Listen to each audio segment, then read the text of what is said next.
When I arrived here, I was in a very, very dark space, very pessimistic, but now there's this love inside of me, there's this joy inside of me, and the belief systems are changing, so all of a sudden, opportunities are everywhere.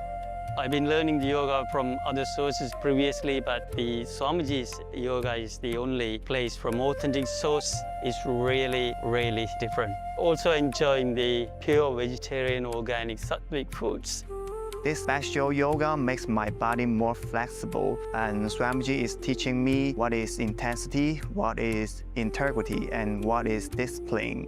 Before coming, I twisted my left wrist during basketball game, and I barely can use my left hand. After few training, my hand can sustain my body weight, and now everything looks normal for my left hand.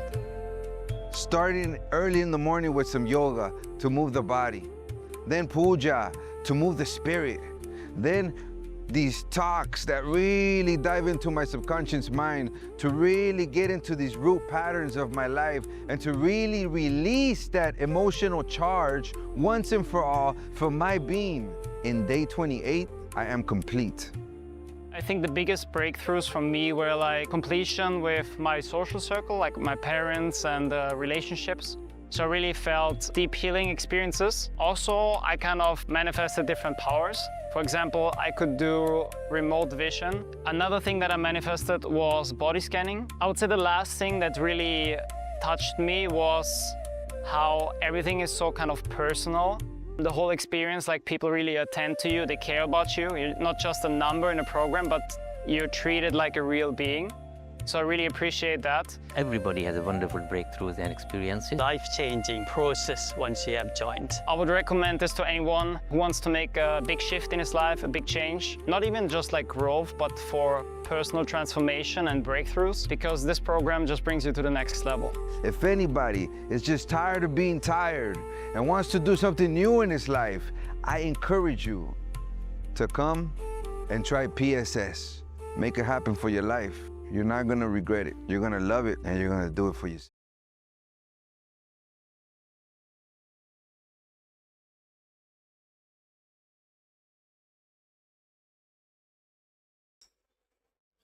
Have your yoga mat on the ground. Have your Panchapacha and Udani ready. 1 cup with a spoon with some water for the ritualistic cleansing. All the male bodies, please remove your upper cloth and apply the vibhuti on the 16 places over your body, as you can see on our acharyas. All the female bodies, you can apply it on your forehead. Wear the kumkum on your third eye, the Agnya chakra in between the eyebrows, and wear the Rudraksha mala around your neck. You can keep some weights at the side of the mat if you want to intensify the asana practice. And make sure you have 1 energized Shri Yantra on your yoga mat. Gaze at the yantra whenever possible.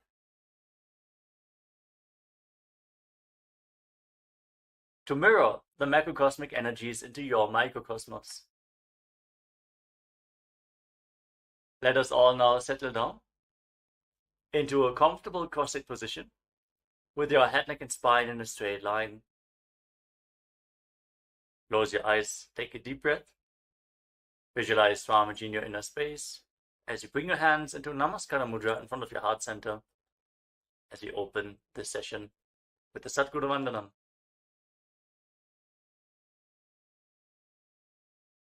Nityanandam Paramasukhadam Kevalam Jnanamurtim Dvandvatitam Gaganasadrisham Tattvamasyaadilaksham Ekam Nityam Vimalamachalam Sarvadhi Sakshibhutam Bhavatitam Trigunarahitam Sadgurum Tam Namami. Next, we are going to chant the Shiva Mula mantra. Om Ham Haum Shivaya Namaha 11 times, invoking Paramashiva's presence for this ritual of Nityananda Yoga. Please follow along internally ॐ हां हौं शिवाय नमः। ॐ हां हौं शिवाय नमः। ॐ हां हौं शिवाय नमः। ॐ हां हौं शिवाय नमः। ॐ हां हौं शिवाय नमः। ॐ हां हौं शिवाय नमः। ॐ हां हौं शिवाय नमः। ॐ हां हौं शिवाय नमः। ॐ हां हौं शिवाय नमः। ॐ हां हौं शिवाय नमः। ॐ हां हौं शिवाय नमः. Let us now enter into the Tattvachamana, the ritualistic cleansing. Take your Panchapatam and Udani. Keep your right hand in the Gokarna Mudra in the shape of a cow's ear. Take one Udani, 1 spoon of water, and pour it into your right palm. Each time the word Swadha is chanted, sip the water from the bottom of your palm and take another Udani of water into your hand for a total of 3 times. ॐ आत्मतत्त्वं शोधयामि स्वधा। ॐ विद्यातत्त्वं शोधयामि स्वधा। ॐ शिवतत्त्वं शोधयामि स्वधा. Now wash your right hand with the water from the Panchapatam and wipe your lips twice with the bottom of your right thumb as we chant. ॐ हां हृदयाय नमः. Wash your hand again. With your index, middle and ring finger joined together, touch above the upper lip and below the lower lip. Then wash your hand again. With your index finger and thumb joined together, touch your right nostril and your left nostril. With your ring finger and thumb, touch your right eye, your left eye, your right ear, and your left ear. Then wash your hand again. With your little finger and thumb, touch your navel, your right chest, and your left chest. And with all the tips of the fingers joined together, touch the crown of your head, the right shoulder, the left shoulder, and your heart center. Wash your hand again. Now place your right hand over the left and place both your hands on the right thigh. Sit straight, close your eyes, and make a conscious resolution. What you want to manifest in today's Nityananda Yoga session. Hold the visualization of what you want to manifest as we chant the Sankalpa mantra. ॐ ममोपात्त समस्त दुरितक्षयद्वारा भगवत्श्री नित्यानंद परमशिव प्रीत्यर्थं श्री नित्यानंदेश्वरी परमशिव शक्ति समेत श्री नित्यानंदेश्वर परमशिव प्रीत्यर्थं च शुभे शोभने मुहूर्ते अद्य ब्रह्मणः द्वितीय परार्धे श्री श्वेतवराह कल्पे वैवस्वतमन्वन्तरे अष्टाविंशतितमे नित्ययुगे प्रथमे पादे जम्बूद्वीपे भारतवर्षे भरतखण्डे मेरोः दक्षिणे पार्श्वे शकाब्दे अस्मिन् वर्तमाने व्यवहारिके प्रभवादीनां षष्ट्याः संवत्सराणां मध्ये शुभनाम संवत्सरे शुभायने शुभऋतौ शुभमासे शुभपक्षे शुभतिथौ शुभवासरयुक्तायां शुभनक्षत्र शुभयोग शुभकर्ण एवं गुणविशेषणविशिष्टायाम् अस्यां शुभतिथौ श्रीकैलासोन्नतद्वादशान्तश्यामलापीठारूढ श्रीमीनाक्षी सुन्दरेश्वराभिन्नस्वरूप परशिवपुत्ररत्नकुमार गुरुमन्यतुल्यावतार श्रीपार्वतीस्तन्यपानलब्धदिव्यज्ञानविश्रुत सकलनिगमागमसारभूतद्राविडवेदप्रवक्त्रे श्रीमत्परमशिवकरुणासमधिगतमुक्तामयचतुरश्रयान् गीयमानछत्रचामर श्रीजिन्नकाहलादि समस्तबिरदावल्यलङ्कृत ज्ञानविज्ञानचक्रवर्ती सर्वजनसङ्गसद्यो निर्वाणदीक्षाव्यजापवर्गवर्ष विश्राणजीमूत परमतकलभकेसरी शैवसिद्धान्तस्थापनाचार्य श्रीराजाधिराजपाण्ड्यमहाराजगुरु क्षपनशाक्यादिमहान्धकारनिवारणज्ञानभानु वीक्षणानर्हार्हध्वजोच्छेदनपूर्वक श्रीमदृषभध्वजस्थापक शैवसमयकर्त्रे सर्वज्ञपीठारूढ श्रीजगद्गुरु श्रीज्ञानसम्बन्धदेशिकस्वामी वागीशसुन्दरमाणिक्यवाचकस्वामिनाम् अवतारभूत श्रीज्ञानसम्बन्धस्वामी पुनरुद्धृत श्यामलापीठ सर्वज्ञपीठ तृणवद्युत्तर द्विशततमगुरुमहासन्निधान अरुणगिरि योगीश्वर परम्परागत अरुणाचल सर्वज्ञपीठ गुरुमहासन्निधान कैलासपरम्परागत काञ्ची कैलाससर्वज्ञपीठत्रयस्त्रिंशदुत्तरद्विशततमगुरुमहासन्निधान नित्योत्सव नित्यमङ्गल नित्यकल्याण नित्यरचित कैलासपरम्परागत आदिकैलास नित्यानन्दपीठ महासंस्थान महासिंहासनपीठकर्त्रे साक्षात् श्री परमशिवसमुद्भूत कैलासपरम्परागत वैवस्वतमनु इक्ष्वाकु हरिश्चन्द्र भगीरथ श्रीरामचन्द्र शूरसेन इत्यादि अनवच्छिन्न सार्वभौमचक्रवर्ती परम्परागत चतुष्षष्टि योगिनी मंडित चतुष्षष्टि संप्रदाय प्रवर्तक मनुधर्मशासन सूर्यवंश प्राप्त सर्वज्ञपीठ सुरांगी साम्राज्य मूर्धाभिषिक्त चूड़ामणि साक्षात् श्री परमशिव समुद्भूत कपिल महागुरु पुनरुद्धृत महानिर्वाणिपीठ अष्टोत्तर सहस्र श्री महामंडलेश्वर साक्षात् श्री परमशिव समुद्भूत श्री महागणपति समारंभ अनवच्छिन्न पीठाधीश्वर गुरु परंपरा प्राप्त अटलपीठ अष्टोत्तर सहस्रतम अष्टोत्तर सहस्र श्री अटलपीठाधीश्वर धर्म मुक्ति स्वर्गपुर स्वर्णपीठ त्रयोविंश गुरु महासन्निधान कैलास परंपरागत आदिपीठ सर्वज्ञपीठ जगद्गुरु श्री कैलास पुनरुद्धारक श्री कैलास परमाचार्य श्रीमत् परमहंस परिव्राजकाचार्य वर्य सच्चिदानंद प्रणव स्वरूप श्रोत्रिय ब्रह्मनिष्ठ श्रीमज्जगद्गुरु श्रीलश्री भगवत् श्री नित्यानंद परमशिव श्री ज्ञान संबंध देशिक परमाचार्य स्वामिनां प्रीत्यर्थम तेषां पादारविन्दयोः भक्ति सिद्ध्यर्थम गुरुकृपा कटाक्ष सिद्ध्यर्थम क्षेमस्थैर्य वीर्य विजय आयुरारोग्य ऐश्वर्यानाम् अभिवृद्ध्यर्थम धर्मार्थ काम मोक्ष चतुर्विध बल पुरुषार्थ सिद्ध्यर्थम समस्त दुरितोपशान्त्यर्थम समस्त मंगल अवाप्त्यर्थम भगवत् श्री नित्यानंद परमशिव प्रसादेन सकुटुम्बस्य ज्ञान वैराग्य जीवन मुक्ति प्राप्त्यर्थम पूर्ण आरोग्य युक्त दृढ़गात्र यौगिक शरीर सिद्ध्यर्थम परमशिव शक्ति आविष्करणार्थम नित्यानंद योगाभ्यासं करिष्ये. Now wash your right hand once more. Om apa upasprisya. And keep your Panchapatam and Udani aside out of harm's way. Let us now enter into the first asana of the sequence, Sukhasana. In a comfortable cross-legged position with your head, neck and spine in a straight line, place your hands on top of the knees in Bindu Mudra with index fingers and thumbs together. Gaze forward. Visualize Lord Shiva in your inner space. Hold the visualization. Breathe in Samana Kumbhaka. Inhale deeply into your navel region. And visualize the fire in your navel being kindled, rising up your spine as you exhale and hold your breath.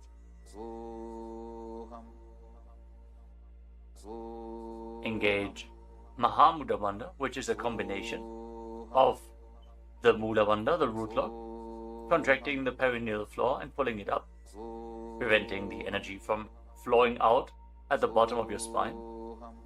The Uddiyana Bandha, the abdominal lock, contracting your muscles above and below the navel and pulling your stomach in and up towards your spine. And the Jalandhara Bandha, the throat lock, as you tuck your chin to the chest, internally contracting your throat muscles to prevent the prana from falling down again. Form all the three bandhas together and form Mahamudra Bandha. Now, internally, chant the japa Soham again and again. Visualize it rotating around your throat in a circular manner, like a prayer wheel. These are the components for the first asana, Sukhasana. तत्सुखासनमित्युक्तमशक्तस्तत्समाचरेत् आसनं विजितं येन जितं तेन जगत्त्रयम्. Now, place one foot. Place your feet on top of opposite thighs into Padmasana, the lotus posture. Join the palms of your hands in front of your chest and raise them up above your head in Anjali Mudra with the elbows straight. Engage all the bandhas as you visualize yourself as Mount Kailash in Parvatasana. अथ वक्षे महादेव पर्वतासनमङ्गलं यत्कृत्वा स्थिररूपी स्यात् षट्चक्रादिविलोपनम्. Now extend your feet away from the body. Bring the soles of the feet together. Interlock your fingers behind your back in Parasha Mudra as you lean forward and down, and place your forehead on the ground behind the heels. Lean down as low as you can. Open up your back. Breathe deeply into your navel region. Feel the stretch in your back as you gaze to your nose. Visualize Swamiji and keep engaging the Mahamudra Bandha in Halipavasana. पूरवविधियाहु मे जानो उभय पगथली संपुट ठानो पृष्ठपछेदो भूकरल्यावो दक्षिण करसो वाम गहावो. Now bring your hands to the front. Keep the soles of the feet together. Cup the palms and place them on the ground in front of the feet. Again, bring your forehead to the ground behind the heels. Fix your gaze at the tip of the nose. Visualize yourself as a snake with Mahamudra Bandha engaged in Nagi Pavasana. Hold the stretch for a moment. पूरवविधि परि आगाने नीचौहौ वीकहूणि फणास्यौ लगायि. Now keep your hands in Dana Mudra. Index and middle fingers together as you hold on to the little and ring fingers with your thumb. Catch a hold of your big toes and extend your legs forward and up. Then cross your legs into Padmasana and lean forward and down onto your elbows. Engage all the bandhas, Mahamudra Bandha, and visualize yourself as a bird in Kokilasana.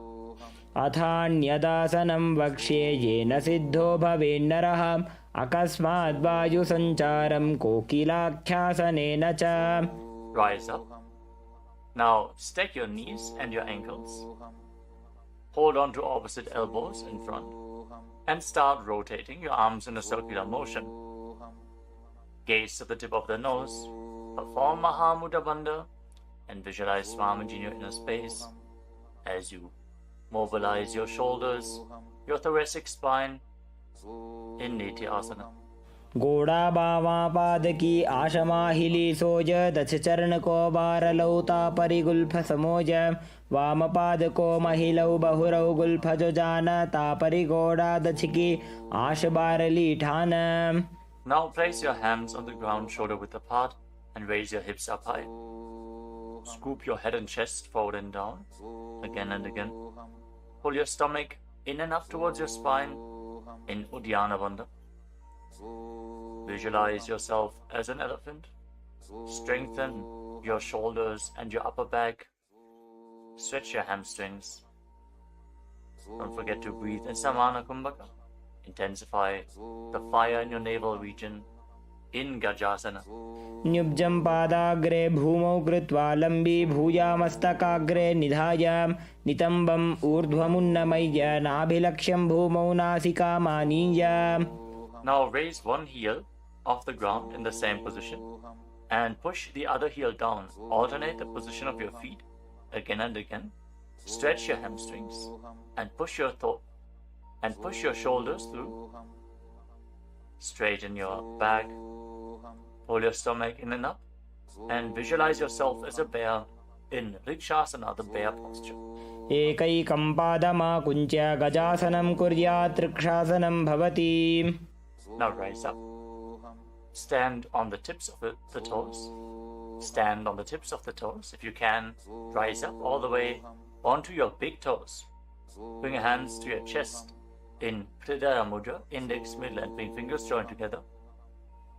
Pull your stomach in and up and visualize Swamiji in your inner space. Find the balance in your center. Feel the strength in your calves in Vaishyasana. केशेन पादयुगलं बद्ध्वा तिष्ठेदधो मुखः अथ वैश्याः वक्ष्ये यत्कृत्वा सत्यवान् भवेत्. Now let us move into the first Karana of the sequence, starting off with Arimandi posture. Keep your heels together, toes pointing outwards, and bend your knees. Bring your hands in front of your chest. Now raise one knee up along the center of your body in a circular motion and follow along with the respective hand. Repeat the movement on both sides, gracefully, again and again.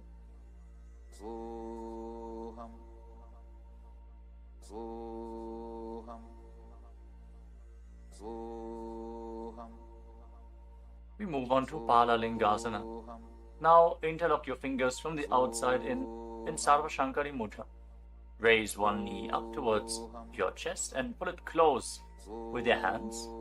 Stand straight on the mat. Bring stability into your foot as you engage all three bandhas: the root lock, abdominal lock, and throat lock in Mahamudra Bandha. Visualizing yourself caressing a baby in Balalingasana. एकं जानु उरसि आलिङ्ग्य स्थातव्यं बाललिङ्गनं भवति. Now bring the raised foot behind towards your buttocks. Pull it close with interlocked fingers in Parusha Mudra. Bring the knees close together as you engage Mahamudra Bandha. Visualize Swamiji in your inner space. Bring stability to your inner space. You can focus on the drishti point, an external point. Remove any shaking of the inner space and body. Fix your gaze at a point and gain stability of the body and mind. स्थित्वैकस्मिन् पादतले कराभ्यां वेष्टयेत्तनुं पृष्ठे संस्थाप्य यत्नेन पादपीडनमासनम्. As you now catch the sole of the foot from the inside, kick the leg back and up and extend the other hand forward in Bindu Mudra with index finger and thumb together. Raise the foot up high and visualize yourself as Lord Nataraja in Natarajasana. उत्तानपादं क्रौञ्चं च मरीचिं वीरभद्रकं नटराजं त्रिकोणं च सुप्ताङ्गुष्ठप्रसारणे. Step the foot down and interlock your fingers again from the outside in. Raise the other knee to the chest. Repeat Balalingasana on the other side. Visualize yourself holding a baby. Breathe deeply against the raised thigh. एकं जानु उरसि आलिङ्ग्य स्थातव्यं बाललिङ्गनं भवति. Now bring the raised foot to the back.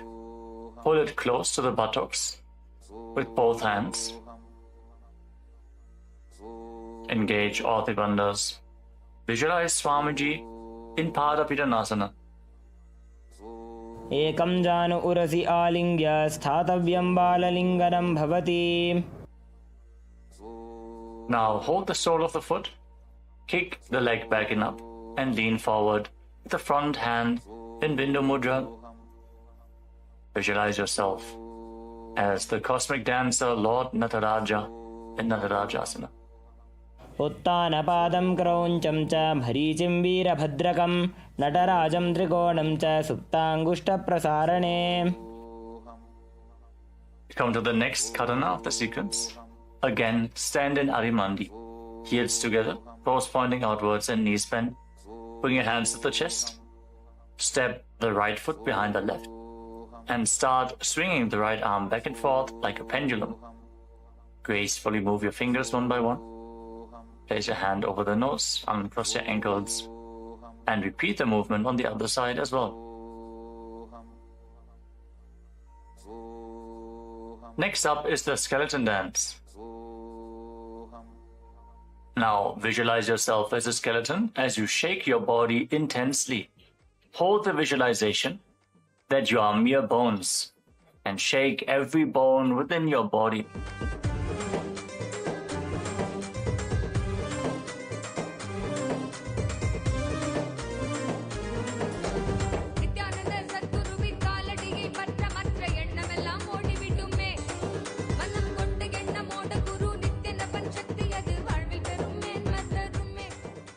Now return to Arimandi posture and cross your arms over top of your head. For the next karana of the sequence, Katichina Karana. Now turn your body to one side, open up your arms above the head, cross them back to the center, follow along with your breath again and again.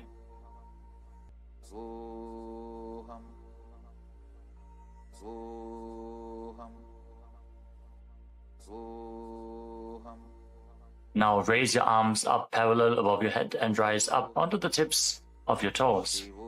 Engage Mahamudra Bandha and visualize yourself as a palm tree. As you breathe in Samana Kumbhaka, kindle the fire in your navel region. Internally chant the new japa Shivoham in Tadasana. महामुद्राबद्ध कोनो ताडासन विभेदकान् विनोत्तानं सदा कुर्यादन्तर्वत्नीपतिप्रिया.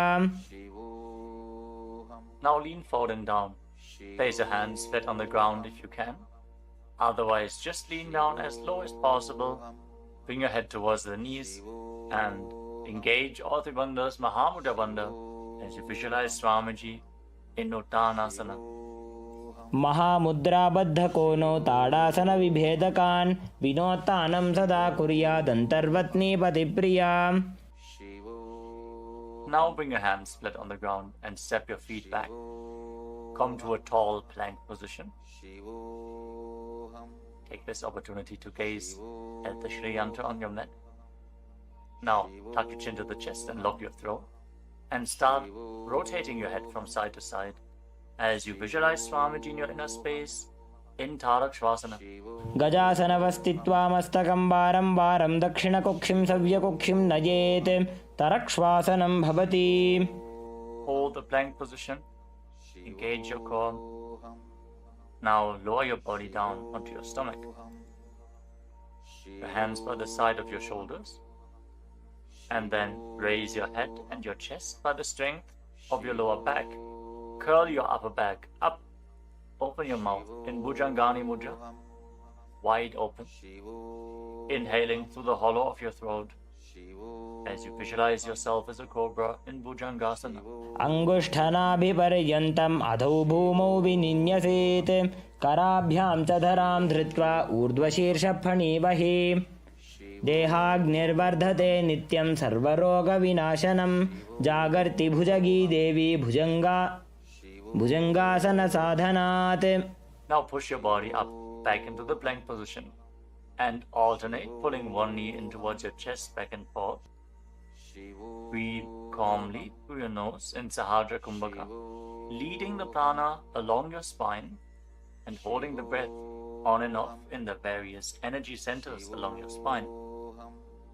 Visualize Swamiji in your inner space in Shashasana. गजासन संस्थितो जानुद्वयमाकुञ्च वारं वारं कर्तव्यं शशासनं भवति. Now step one foot in between your two hands. Simultaneously jump the front foot back and bring the other foot in between the hands. Alternate the position. Jump intensely as you visualize yourself as a chariot in Rathasana. गजासन संस्थितो एकैकं पादं पुरोमार्गेण भ्रामयित्वा कर्तव्यं रथासनं भवति. Remain in this position and rise up. Keep one foot at the back with the toes facing sideways and bend the front knee at a 90-degree angle. Raise your arms up parallel above your head. Intensely engage your legs and your core. Pull your stomach inwards and up in Uddiyana Bandha. Fix your gaze at your third eye as you visualize yourself as Lord Veerabhadra with 8 arms in Veerabhadrasana. वासिष्ठमथ कौण्डिन्यम् ऊर्ध्वकुक्कुटमेव च अष्टावक्रमथोत्तानं मयूरं सेतुबन्धनम् उत्तानपादं क्रौञ्चं च मरीचिं वीरभद्रकं नटराजं त्रिकोणं च सुप्ताङ्गुष्ठप्रसारणे. Now exchange the position of your feet. Bring the other foot to the front and bend the front knee at a 90-degree angle as you turn the back toes facing outwards and bring your arms up above your head. Gaze to your third eye. Pull your stomach in and up and visualize yourself as Lord Veerabhadra. Feel the intense stability this posture brings to your hip. Stand strong and stable in Veerabhadrasana. वासिष्ठमथ कौण्डिन्यम् ऊर्ध्वकुक्कुटमेव च अष्टावक्रमथोत्तानं मयूरं सेतुबन्धनम् उत्तानपादं क्रौञ्चं च मरीचिं वीरभद्रकं नटराजं त्रिकोणं च सुप्ताङ्गुष्ठप्रसारणे. Now stand up straight.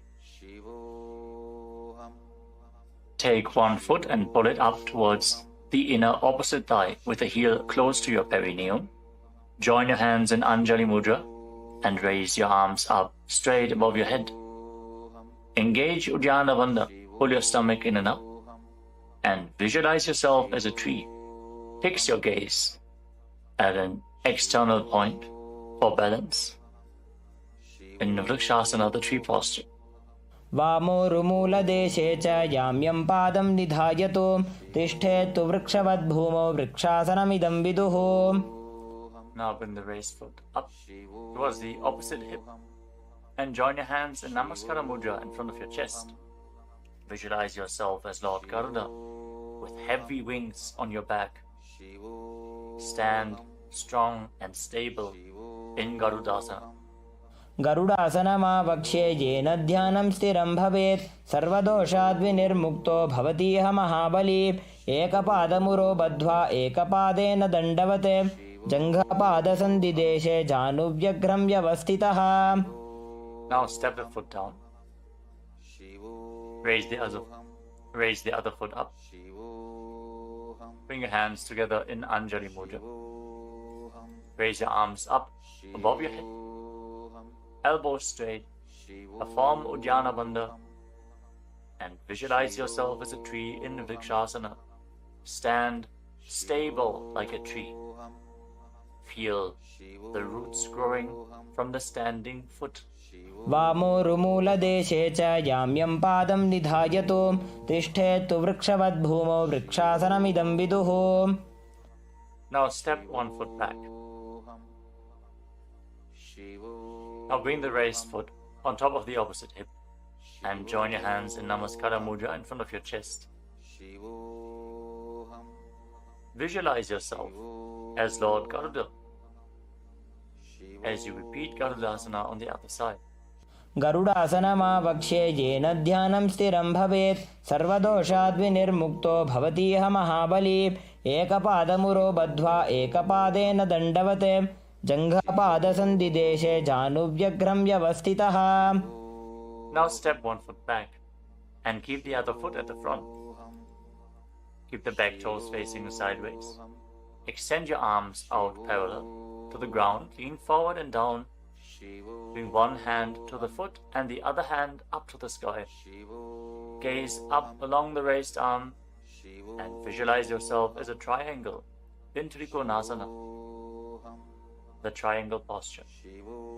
उत्तानपादं क्रौञ्चं च मरीचिं वीरभद्रकं नटराजं त्रिकोणं च सुप्ताङ्गुष्ठप्रसारणे. Now rise up. Exchange the position of your feet. With the arms parallel, lean forward and down. Raise the other arm up to the sky. Repeat Trikonasana, the triangle posture on the other side. Feel the deep stretch in your lats and in your hips.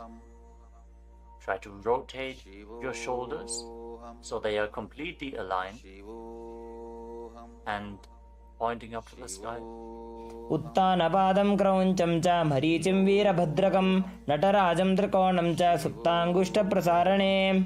Now rise up. Step your feet together. Keep the heels touching, toes pointing outwards in Arimandi. With your knees bent. Raise one heel off the ground and bring your hands to the chest, palms facing each other. Now stomp the raised heel to the ground and raise the other heel up again and again as you exchange the position of your hands in front of your chest.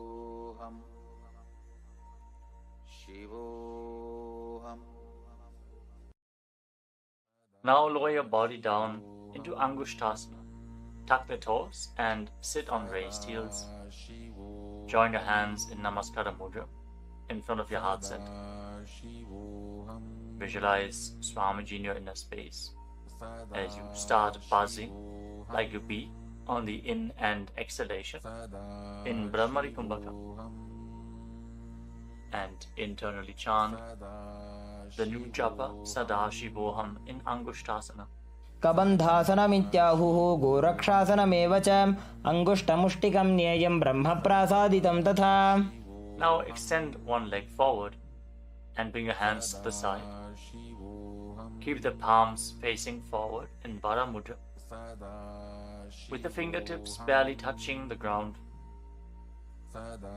Be stable in this position as you visualize Swamiji in Saurasana. प्रसार्यैकं पादतलं संस्थाप्य त्वेकपादकम्.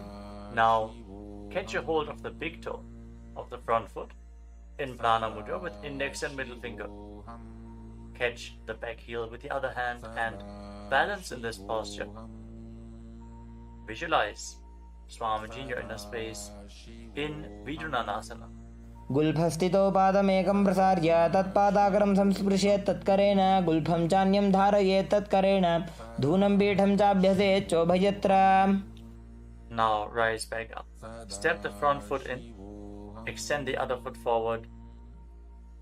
Keep the hands at the side, palms facing forward. Support your balance with the fingertips as you visualize Swamiji in Saurasana. प्रसार्यैकं पादतलं संस्थाप्य त्वेकपादकम्. Now lean forward and down. Hold on to the big toe in Prana Mudra. Again, visualize Swamiji in Vidunanasana. Feel the stretch in your calf.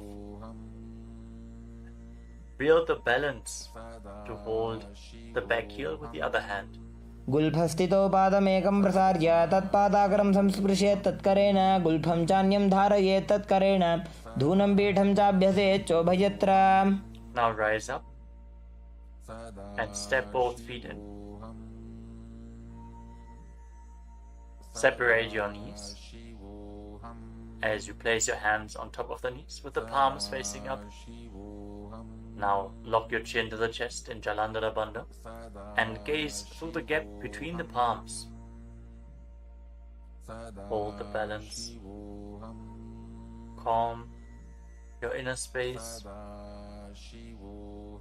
and visualize Swamiji in Brahma Julankushasana.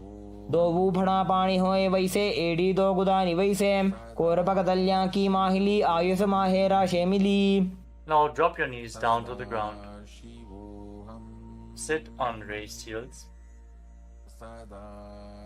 and fix your gaze at the tip of the nose. Pull your stomach in and up in Uddiyana Bandha and visualize yourself as Sage Kapila Muni in Kapilasana. दो बूफड़ा पाणी होए वैसे एड़ी दो गुदानी वैसे कोरपक दल्या की माहिली Ayush माहेरा शेमिली. Now shift your gaze upwards towards your third eye. Maintain this posture and visualize Swamiji's form in your inner space in Bhadragurakasana.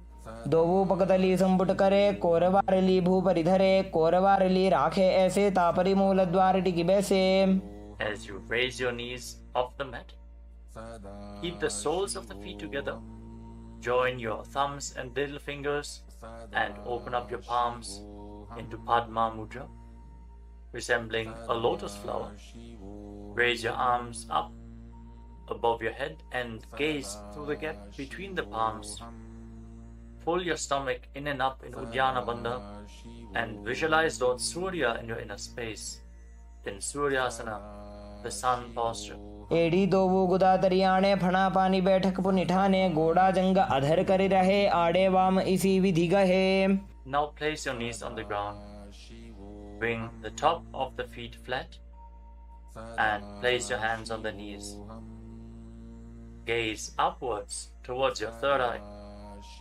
Visualize yourself as a frog and keep your tongue flat against the palate of the mouth in Mandukya Mudra.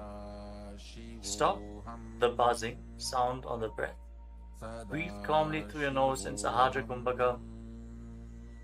Don't forget to chant Sadashivoham internally in Mandukasana. पादतलौ पृष्ठदेशे अंगुष्ठे द्वे च संस्पृशेत् जानुयुग्मं पुरस्कृत्य साधयेन्मण्डुकासनम्. From this kneeling position, now bring your hands behind your back. Hold on to opposite shoulders And keep your elbows close to your head. Open up your upper back. Feel the strength in your shoulders. Gaze up towards your third eye as you keep on visualizing yourself as a frog with your tongue up in Manduki Mudra. Hold your stomach in and up in Uddiyana Bandha, in Uttana Mandukasana. मण्डुकासनमध्यस्थं कूर्पराभ्यां धृतं शिरः एतद्भेकवदुत्तानमेतदुत्तानमण्डुकम्. Now cross your ankles and sit on your heel. Push the upper heel against your perineum as you keep your hands on the knees. Gaze to the tip of the nose. Stretch your tongue out and exhale forcefully through your mouth again and again.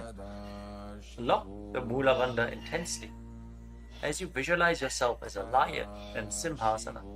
दक्षिणं सव्यगुल्फेन दक्षिणेन तथेतरं हस्तौश्च जान्वो संस्थाप्य स्वाङ्गुलीश्च प्रसार्य च. Now join the soles of your feet together behind your back with the toes pointing backwards and sit on the heels. Separate your knees widely and cross your arms behind your back. Catch the big toes in Prana Mudra, index and middle fingers together. As you lock your chin to the chest in Jalandhara Bandha, gaze to the tip of your nose and visualize Swamiji in your inner space returning to Brahmani Kumbhaka, buzzing like a bee on the inhalation and exhalation in Bhadrasana. गुल्फौ च वृषणस्याधो व्युत्क्रमेण समाहितः पादाङ्गुष्ठौ कराभ्यां च धृत्वा च पृष्ठदेशतः. Now step your feet flat on the ground. Keep the knees raised and lean forward. Bring your arms in and around the legs. Behind your back, reach for the opposite hands behind your back and interlock your fingers if you can in Parasha Mudra. Gaze to the tip of your nose and visualize yourself as a crow in Kakabhushandi Asana. प्रथमे बेसक उकडठाने दोवु हाथ पगमी च आने तिनको मोड़ी नल्या परिल्यावे पिष्टपछे काकसी करावे. From the squatting posture, place your hands flat on the ground, shoulder width apart.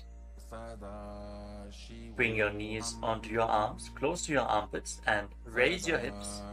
Lean forward, lift your legs off the mat and balance on your arms, visualizing Swamiji in your inner space in Kani Pavasana. आसन को गुण आशीदुषिता होई तो आछी होई.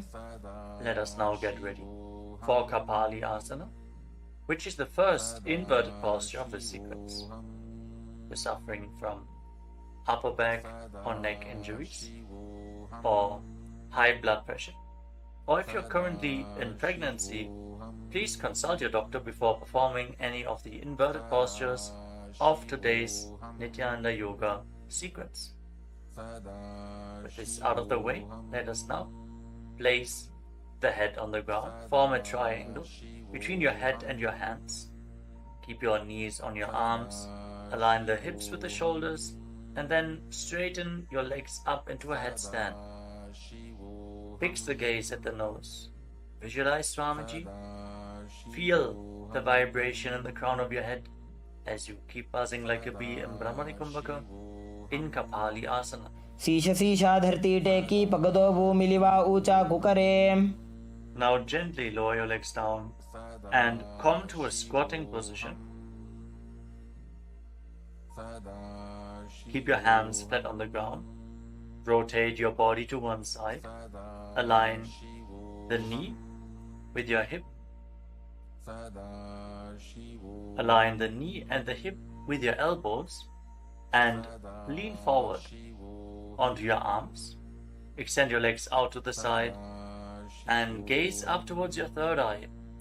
Visualize yourself as a peacock and exhale all the way. Hold your breath again and again in Tejaka Kumbhaka as you perform Parsvamayurasana. Balance on your arms. Bring the strength to your wrists and shoulders. मयूरं दण्डवत् कुर्यान् मायूरं दण्डनामकं कुर्यान् मायूरं पार्श्वाभ्यां मायूरपार्श्वनामकम्. Now set your legs down. Twist your body in the opposite direction. Repeat Paramashivoham on the other side. Lean onto your arms. Extend the legs out to the side and gaze to your third eye as you visualize yourself as a peacock. मयूरं दण्डवत् कुर्यान् मायूरं दण्डनामकं कुर्यान् मायूरं पार्श्वाभ्यां मायूरपार्श्वनामकम्. Now settle down. Place your hands flat on the ground and step your feet back into a plank position. Take a moment to gaze at the Shri Yantra on your mat as you step one foot front in between the two hands. As you step one foot outside the respective shoulder in between the two hands, fix your gaze at your third eye and visualize yourself as Lord Kala Bhairava in Bhairaganathasana. आसन को गुणपीति जायी. Now step the front foot back and bring the other foot to the front in between the two hands. Feel the stretch in your legs. Open up your hips. Push your hip forward as you engage the Mula Bandha and visualize yourself as Lord Kala Bhairava in Bhairaganathasana on the other side. आसन को गुणपीति जायी. Now step the front foot back and bring your forearms on the mat. Raise your hips up high. Slightly walk your feet forward. Open up your shoulders. Try to bring your heels to the mat. Intensely stretch your hamstrings. As you gaze towards your third eye, visualize Swamiji in Unmukha Pitasana. भून्यस्तौ जानुनी हस्तौ चतुष्पदमवाङ्मुखम् उत्थापिताङ्घ्रियुगलकटिस्थलमभिरुकाम्. Now raise back onto your arms and rotate your body. Lift one arm up towards the sky. Keep your body completely straight, your core tightly engaged, and gaze up along the raised arm as you visualize yourself as Sage Vashishta in Vashishthasana. ऊर्ध्वकुक्कुटवासिष्ठमरीचिहलमत्स्यकं परिवृत्तिं चोदरस्य विविधं धनुरासनम्. Now rotate your body to the other side. Raise the other arm up. Keep your core engaged as you repeat Vashishthasana on the other side. ऊर्ध्वकुक्कुटवासिष्ठमरीचिहलमत्स्यकं परिवृत्तिं चोदरस्य विविधं धनुरासनम्. Relax. Now bring your feet to the front. Come to a sitting position with your legs extended forward. Bring your hands underneath the buttocks with the palms facing up. Lock your chin to the chest. Gaze to the tip of the nose. Visualize yourself as Lord Hanuman as you internally chant the Nujapa Mahasadaशिवोहम in Anjani Asana. दोबू करकी उभय हथेली कोरवारली मैले भेली सो आगाने भूपरिदाशे महाने अंगुली मिलिराशे. Now lean forward and down. Catch a hold of your big toes and Prana Mudra with index and middle fingers. Lean down as low as you can. Stretch your back. Open your hamstrings and your hips as you engage Mahamudra Bandha, all the three bandhas together. Visualize Swamiji in Paschimottanasana. जानु परिललाटन्तो पश्चिमं ताणमुच्यते येन केन प्रकारेण सुखं धार्यं च जायते. Now rise up. Interlock your fingers around your neck. And again, lean forward and down. Slightly separate your knees and bring your head in between with your elbows outside the knees. Perform Mahamudra Bandha. So visualize Kali in your inner space in Ugrasana. स्वपाणिभ्यां दृढं धृत्वा जानुपरि शिरोन्यसेत् आसनोग्रमिदं प्रोक्तं भवेदनिलदीपनं देहावसानहरणं पश्चिमोत्तानसंज्ञकम्. Now Step one foot in towards your perineum. Lean forward and down. Bring the respective arm in and around the leg and interlock both hands behind your back. Bring your head towards the knee as you visualize yourself as Sage Marichi in Marichi Asana. उत्तानपादं क्रौञ्चं च म्रीचिं वीरभद्रकं नटराजं त्रिकोणं च सुप्ताङ्गुष्ठप्रसारणे. Now rise up. Drop the raised knee to the side as you keep the heel against the perineum. Lean forward and down. Hold on to the front foot. Gaze at the tip of the nose. Visualize Swamiji. Exhale deeply and then hold your breath, locking all the three bandhas. Mahamudra bandha in Mahamudrasana. महामुद्रां प्रवक्ष्यामि तन्त्रेऽस्मिन् मम वल्लभे यां प्राप्य सिद्धा सिद्धिं च कपिलाद्याः पुरागताः. Now extend both your legs. Bring the other foot in towards the perineum with the knee raised. Bring your arm around the raised knee and interlock your fingers behind your back. As you bring your head towards the knee, visualize yourself as Sage Marichi in Marichi Asana on the other side. उत्तानपादं क्रौञ्चं च म्रीचिं वीरभद्रकं नटराजं त्रिकोणं च सुप्ताङ्गुष्ठप्रसारणे. Now rise up. Drop the raised knee to the side. And again, lean forward and down. Hold onto the front foot with both hands. Gaze to the tip of the nose. Engage all the bandhas. Mahamudra bandha. As you visualize Swamiji. Open up your hip. Straighten your spine. Intensely. In Mahamudrasana. महामुद्रां प्रवक्ष्यामि तन्त्रेऽस्मिन् मम वल्लभे यां प्राप्य सिद्धा सिद्धिं च कपिलाद्याः पुरागताः. Now rise up.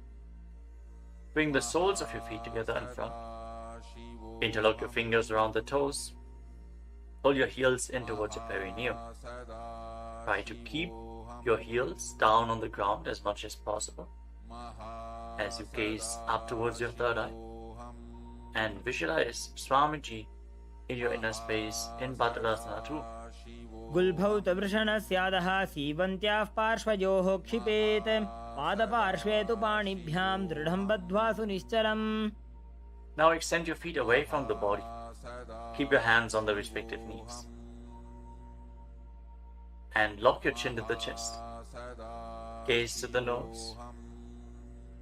As you visualize Swamiji in Gvalipavasana. पूरबचर पिटचोक कख्यो sooji वाही विधिजो कीजे सोई जामे एडी भिन्न जराशे अंगुल 8 अंतरो राशे. Now bring your feet back in towards the perineum. Hold the soles of your feet with all the 10 fingers and lean forward and down. Place your head on the mat. Fix your gaze at the tip of the nose and visualize Yoni Mandala, the visual representation of Devi Paramashiva Shakti herself. We are projecting the Yoni Mandala in the top right corner of the screen. If you don't know how the Yoni Mandala looks, exhale deeply and hold your breath in Rechaka Kumbhaka in Joni Asana. दोबू पकदली संपुट करे AD made के ढिंग दरे अर्धहात को अंतर राशे लीलाट पकथलियां उपरदाशे. Rise up and again extend your feet away from the body. Extend your arms out to the side and lean forward and down from the waist. Try to keep your back as straight as possible as you bring your forehead on the ground behind your heels. Gaze to the tip of your nose and visualize Swamiji in Midaki Pavasana. पूरब विधि परिपकथली संपूर्ण शोल एडी मिली राशे. Rise up and now bring your feet back in towards your body. Keep your toes together and your heels apart as you scoop your hands below the shins. Bring your elbows to the mat and then bring your chin on the ground with the toes touching your throat. Gaze to the tip of your nose and visualize Lord Surya in your inner space in Siddha Samadhi Asana. दोबू पकदली संपुट करे सोले मेढ आगा मेधरे अंगुल 8 अंतरो राशे AD को ऐसे विदिदाशे. Now rise up. Bring the heels together and keep your toes apart. Hold on to the feet as you open them up like a book, pressing your elbows down on your thighs, gazing through the nose and visualizing Swamiji, the supreme pontiff of Hinduism, in your inner space in Chinaki Pavasana. दोबू पका की AD धरती मगिवा मेढ लगावे. Now rise up. Bring the soles of the feet together completely. Push your knees to the mat as you place your hands on top and gently push down the knees with your hands. Fix your gaze at your third eye and pull your stomach in and up in Uddiyana Bandha. Visualizing Swamiji in your inner space in Charapata Chokasana. दोबू पगदली संपुट धारे आगाने कयजारे पसारे गोड़ा भूसो लगता राशे हाथ दोबो गोड़ा परिराशे. Now rotate your feet. Raise the heels and bring the toes down to the mat. You can use the support of your hands if needed. Then push your knees to the ground and place your hands on top of the knees in Bindu Mudra. As you pull your stomach in and up, gaze to your third eye and visualize yourself as Lord Kala Bhairava in Bhairavasana. गुल्फो संपीड्य चान्योन्यं व्युत्क्रमेणोत्थितं शनैः जान्वोः पार्श्वगतौ हस्तौ दण्डवद् भैरवासनम्. Relax and twist your feet and keep one heel against the perineum as you lift the other foot up against your chest with both hands. Fix your gaze at your third eye. Visualize Swamiji. Exhale all the way and hold your breath in the Muladhara chakra. And don't forget to internally chant the japa Paramashivoham in Samanasana. समानासनमावक्षे सिद्धमन्त्रादिसाधनात् एकपादमरो दत्वा गुह्योऽन्यलिङ्गवक्त्रके. Now raise the foot over top of the respective shoulder. Place your hands at the side and extend the opposite leg forward and up. Gaze up towards your third eye and visualize Swamiji in Apanasana. केवलं पादमेकं च स्कन्धे चारोप्य यत्ततः एकपादेन गगने तिष्ठेत दण्डवत् प्रभो. Now lower your legs down. Bring the other heel against your perineum and lift the opposite foot against your chest. Breathe deeply. Exhale all the way and hold your breath in Hridayachakra Kumbhaka. As you gaze to your third eye, visualize Swamiji in Samanasana. समानासनमावक्षे सिद्धमन्त्रादिसाधनात् एकपादमरो दत्वा गुह्योऽन्यलिङ्गवक्त्रके. Now lift the raised foot over your shoulder. Keep your hands at the side. Extend the opposite leg forward and up. And gaze to your third eye as you visualize Swamiji in Apanasana on the other side. Hold this posture. Just straighten your legs, point the toes. Be stable in this posture. केवलं पादमेकं च स्कन्धे चारोप्य यत्ततः एकपादेन गगने तिष्ठेत दण्डवत् प्रभो. Now lower your legs and stack the knees in front of your body, keeping the heels at the outside of the opposite hips. Interlock your fingers on the top knee. Gaze to the tip of your nose and visualize the face of a cow in your inner space as you breathe in Sit Kari Kumbhaka. Press your tongue flat against the palate of your mouth, and as you inhale through your mouth, hiss through the teeth. Exhale through your nose and internally chant the japa Om Nityanandoham in Gomukhasana. सव्ये दक्षिणगुल्फं तु पृष्ठपार्श्वे नियोजयेत् दक्षिणेऽपि तथा सव्यं गोमुखं गोमुखं यथा. Now catch a hold of the big toes in Prana Mudra and pull your stomach in and up in Uddiyana Bandha. Fix your gaze at the tip of your nose and visualize yourself as Rishika Anasuya in Anasuyasana. दक्षिण गोड़ो नीचो ठाने बाबों तागे ऊपर आने गोड़ा संधि मिलावे भारी आड़ा पद बुनी दे संधि पसारी. With your gaze fixed at the nose, lean forward and down And interlock your fingers behind your back. Bring your chin over the knees. Lean down as low as possible. Visualizing Rishika Anasuya in Anasuyasana 2.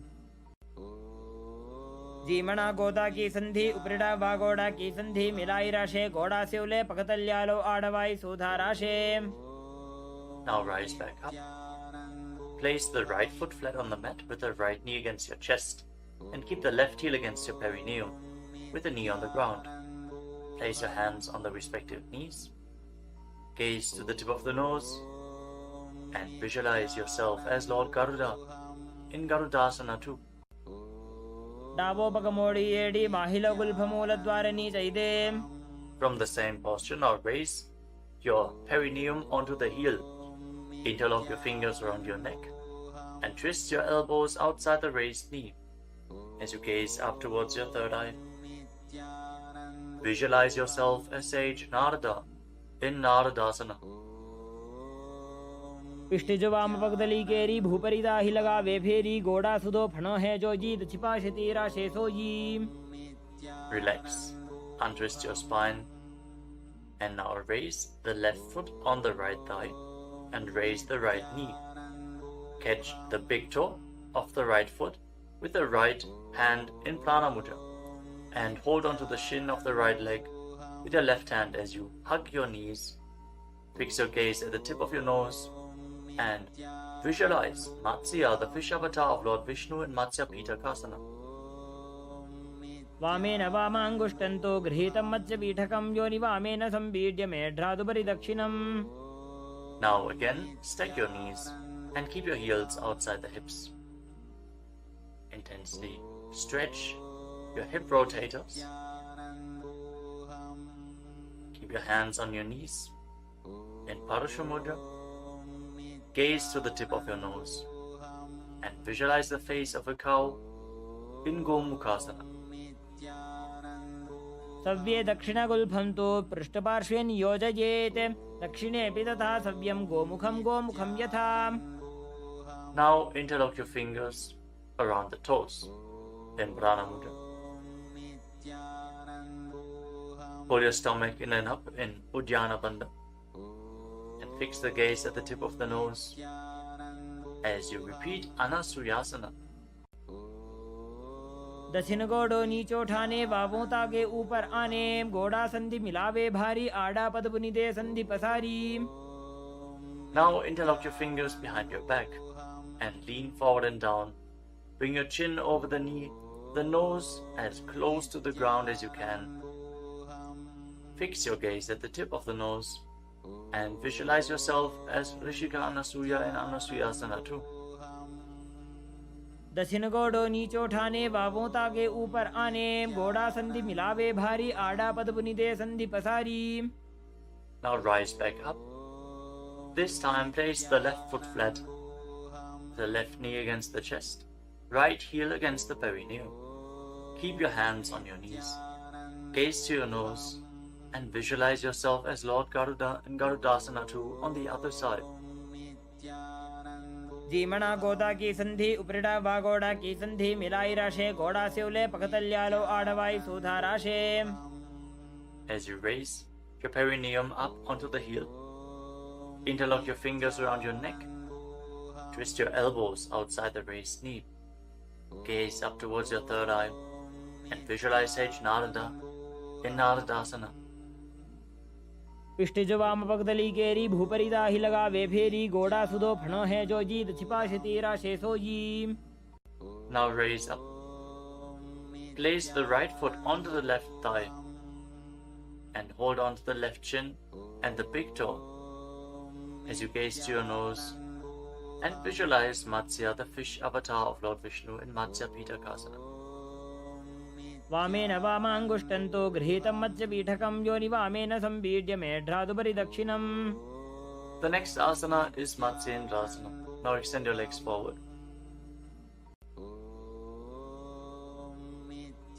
Place one foot on top of the opposite thigh.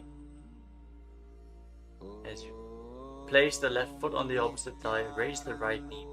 Bring the left elbow around the raised knee, hand by the neck, and the other hand on the ground behind you.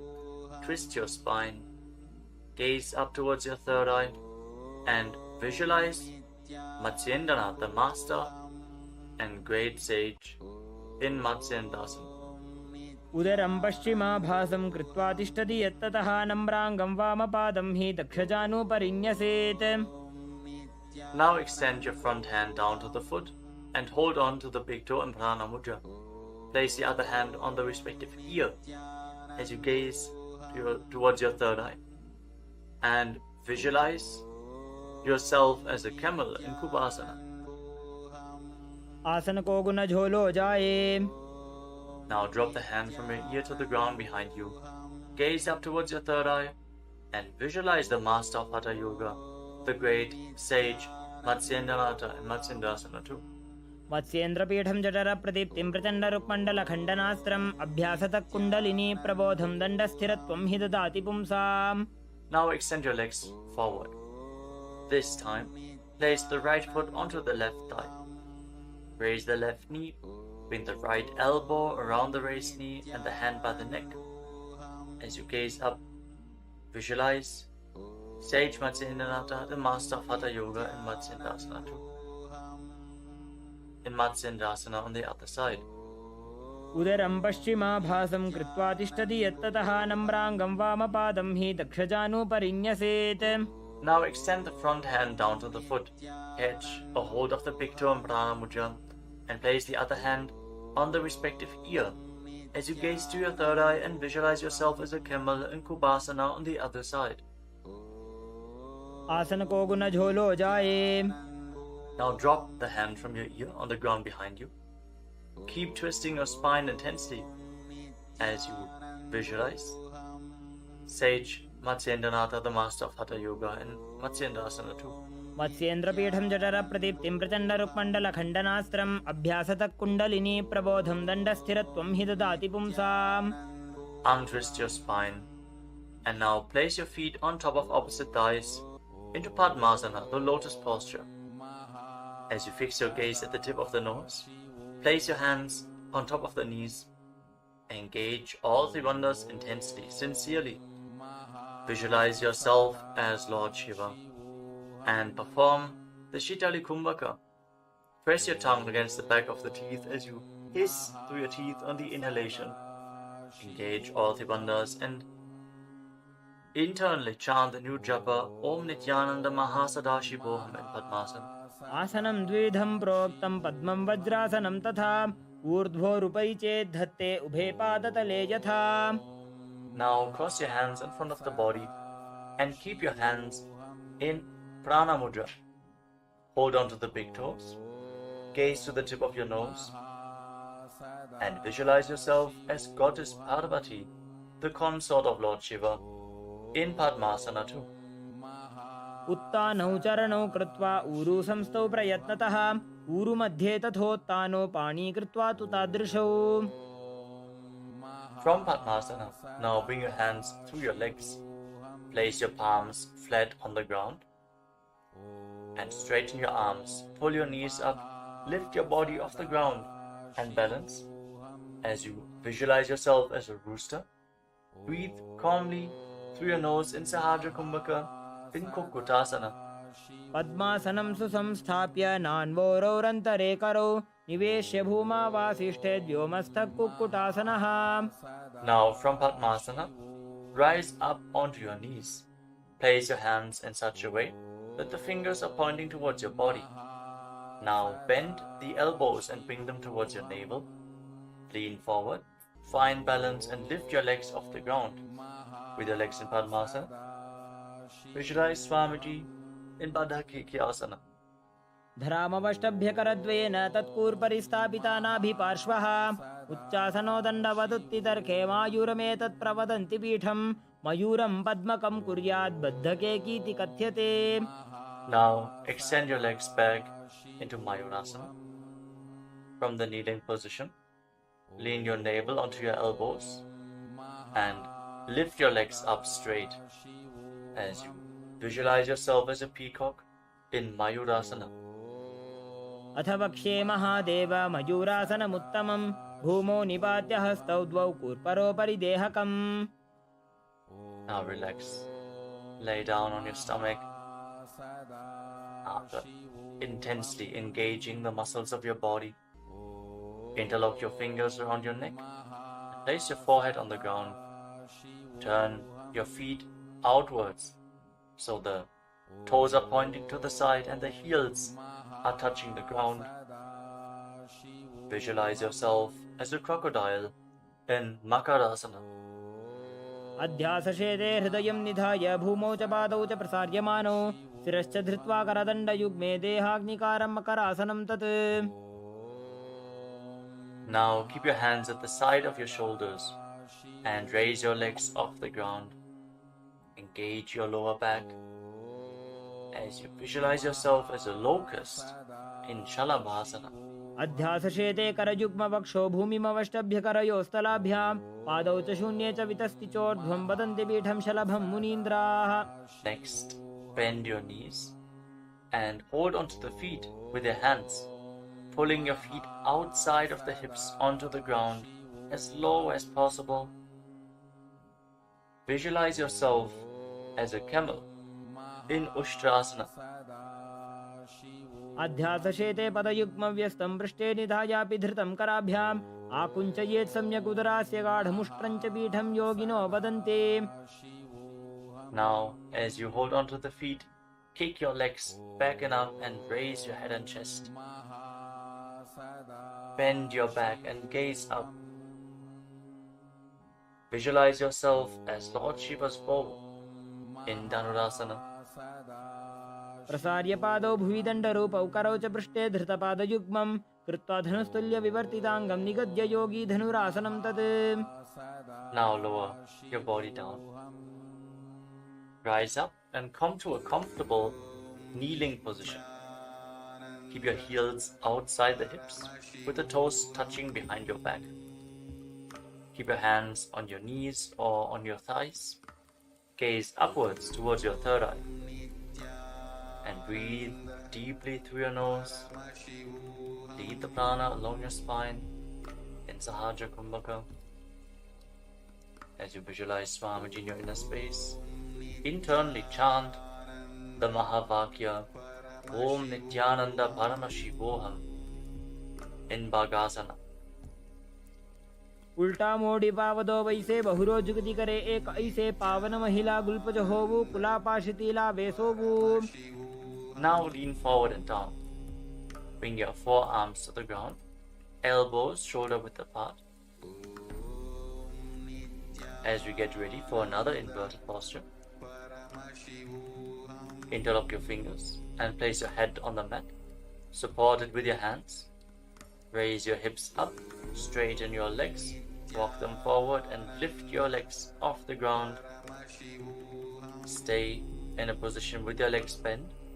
Pull your knees in towards your chest. Pull your knees in towards your chest.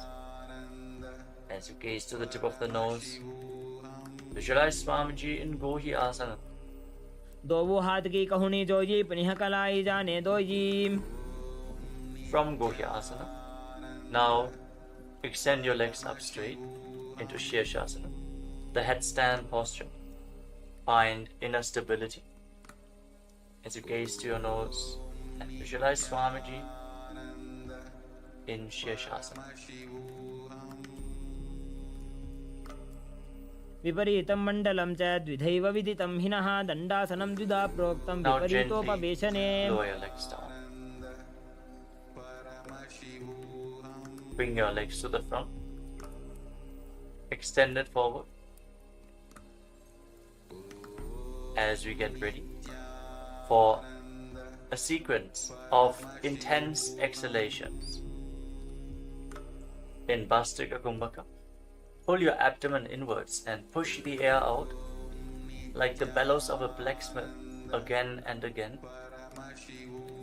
In Bhastrika Kumbhaka, we are going to perform this Kumbhaka throughout the next few asanas, starting off with Bodhi Asana. Hold onto your calves and then raise your legs up. Try to bring them as vertical in front of your face as possible. As you visualize Swamiji in your inner space, hold this position. Engage your core. दोवो हाथ पग बाहर आने गोड़ा तरे का कसी ठाने अंगुष्ठ पिंडली लगता Now धरे bring your चरण hands उभे behind your आकाश back. दिसी करे. Hold on to opposite shoulders with your hands as you gaze to your third eye. Exhale rapidly and visualize yourself as a mace in Parighasana. Intensely work your core. उत्तान शयनं कृत्वा पादौ मिलित्वा प्रसार्य नितम्बं भूमौ Now bring your स्पृष्ट्वा hands to the हस्ताभ्यां front, कन्दरां parallel to the बद्ध्वा. ground, with the legs raised at 45-degree angle. Gaze to your third eye and visualize yourself as a boat in Naukasana. Keep going, we're almost there. Keep your core engaged.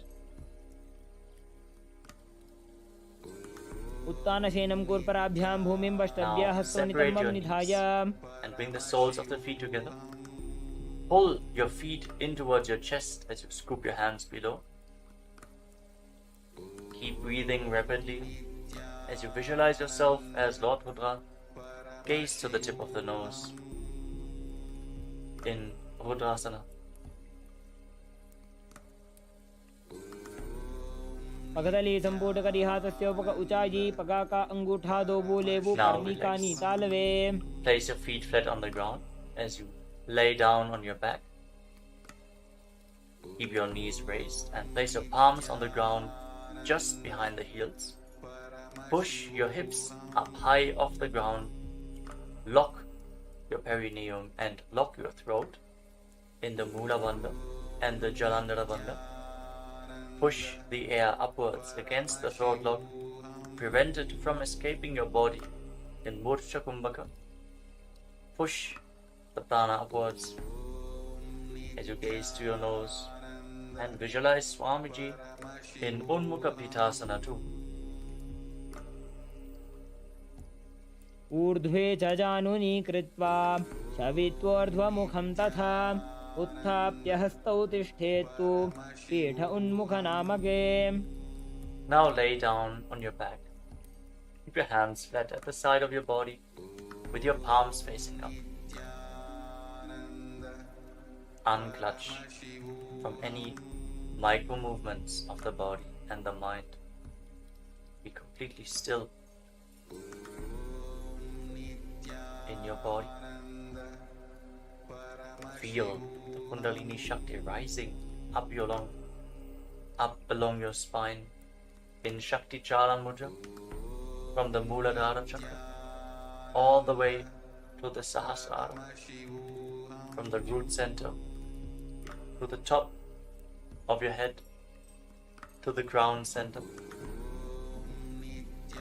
Visualize your body is dead.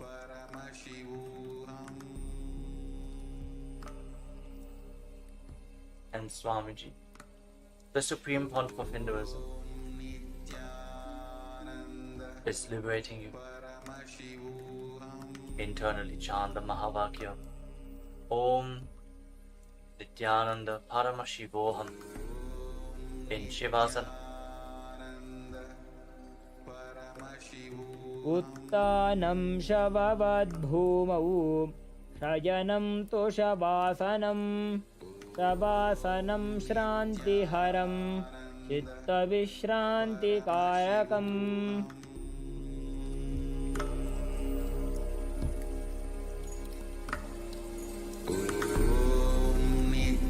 Nityanand परमशिवोऽहम्.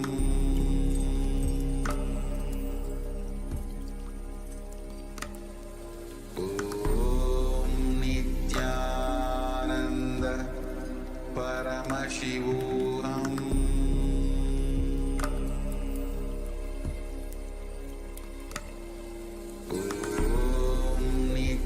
नित्यानन्द परमशिवोऽहम्.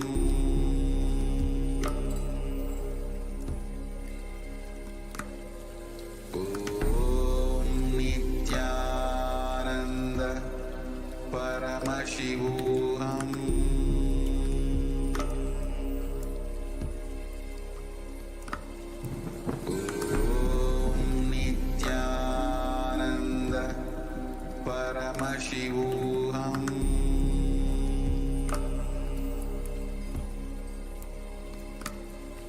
Om Nityananda Paramashivoham.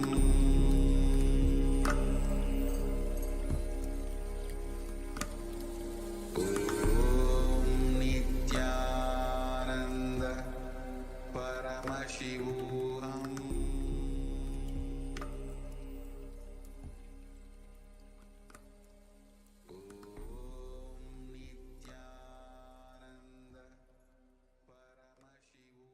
Now, slowly return to your physical body. Wiggle your fingers and toes and rotate your wrists and your ankles. Bend and stretch your elbows and knees. Pull the legs up against your chest. Squeeze your body into a ball and slowly return to a comfortable seated position.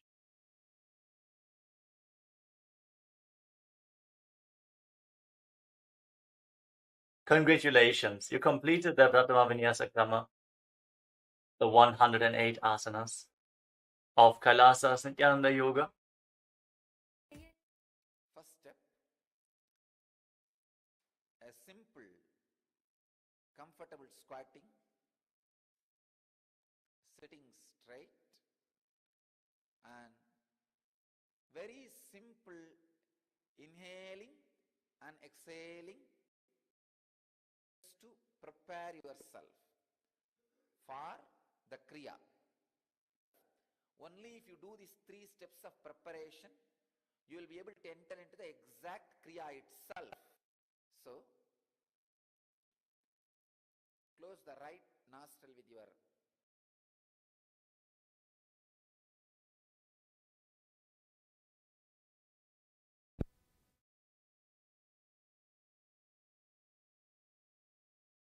sit straight, inhale and exhale.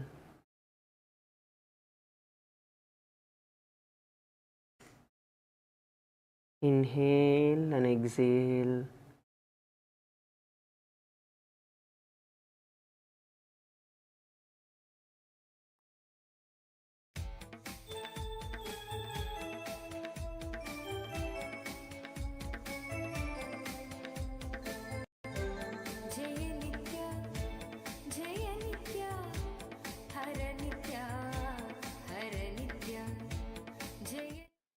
first step,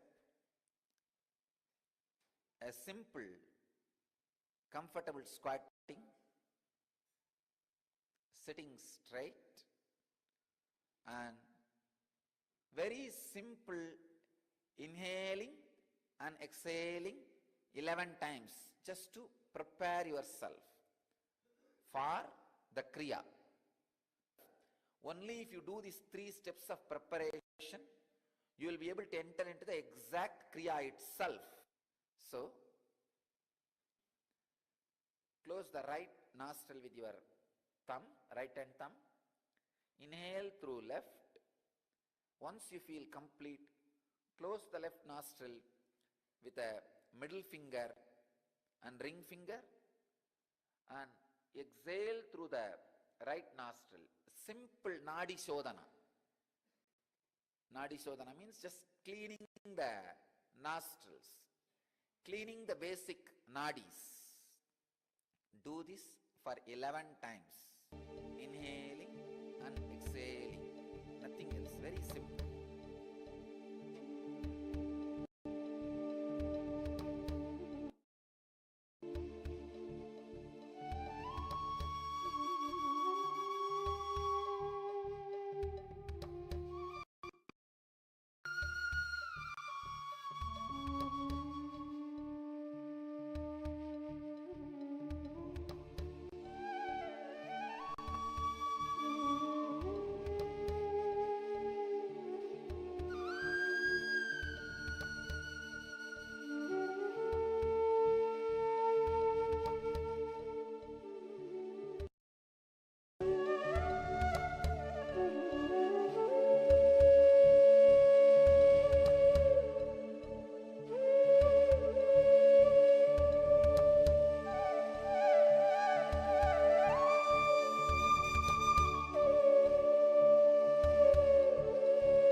Second step, the Bastrika Pranayama. Please understand. The technical term is Bastrika. Pull your lower abdomen in and up.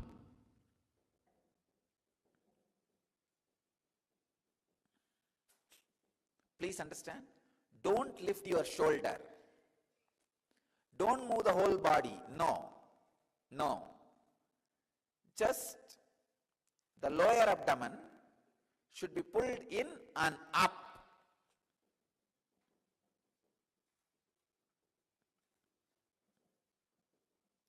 "21 times.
Third step,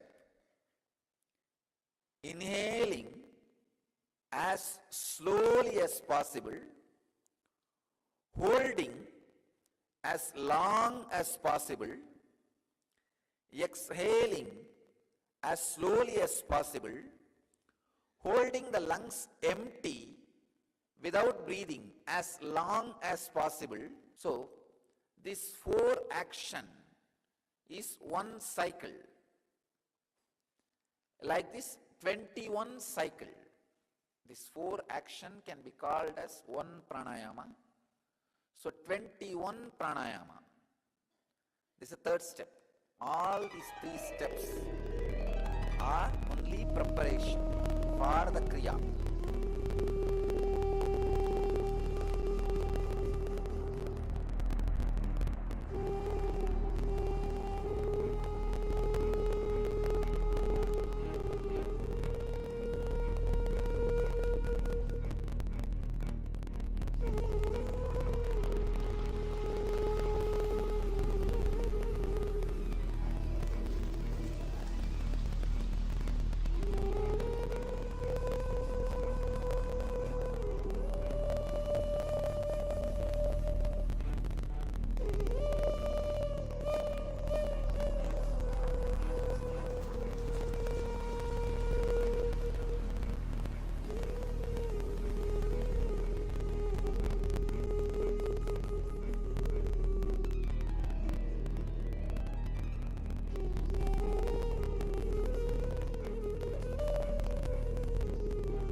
Now we are entering into the exact Kriya itself.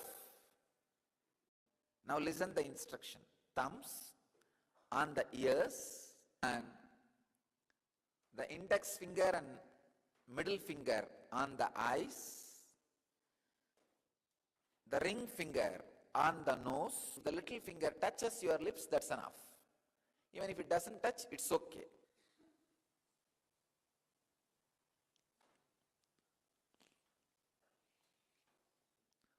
All 5 senses are in your face itself. Hands are gateway to send or receive pranic energy. Now when you lock your hands on the senses, all the senses are withdrawing inside. The pratyahara happens. Never try to do with the middle finger. If you try to lock the nose with the middle finger, you will lock it more than you can bear. Don't do with middle finger. Do it with ring finger.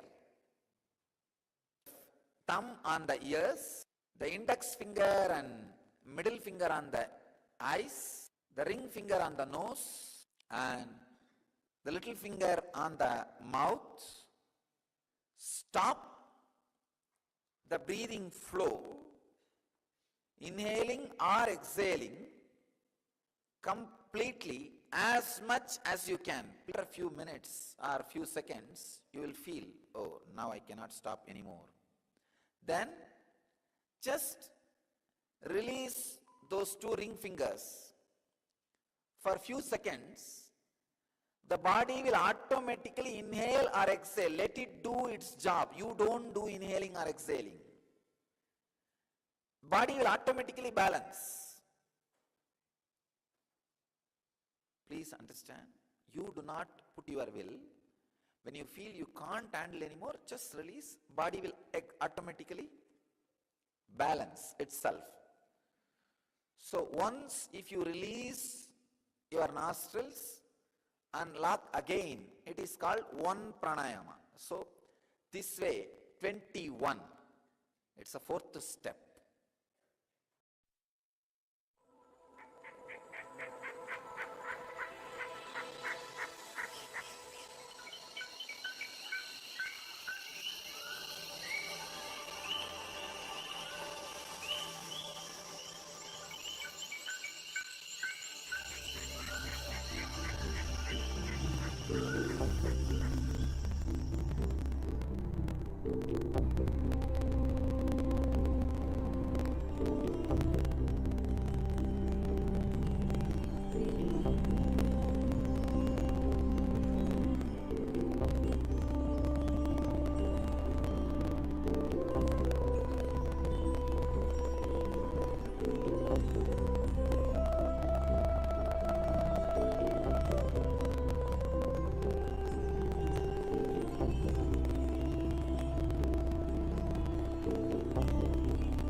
part. The fifth part is settling with your body, means balancing the body. The settling or balancing can be done by intense humming. 7 minutes.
is 7 times receiving the energy, connecting with the cosmos, sky, and surrendering to the cosmos, earth, becoming part. By the 7 times doing Shakti Dharana. Shakti Dharana means raising your hands towards the sky and visualize the Master's presence and energy intensely landing on you, awakening your Kundalini on the whole body, and bow down to the cosmos, surrender to the cosmos 7 times. The whole thing will take less than 7 minutes. The 7 times of Shakti Dharana.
And the last but not least, sit for a few minutes and send an intense, loving, compassionate, blissful vibrations to all over the world with a proper Swasti mantra.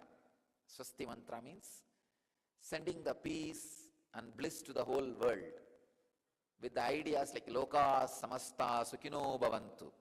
Let the whole world be at peace. Let the whole world be in bliss. Loka Samasta Sukhino Bhavantu.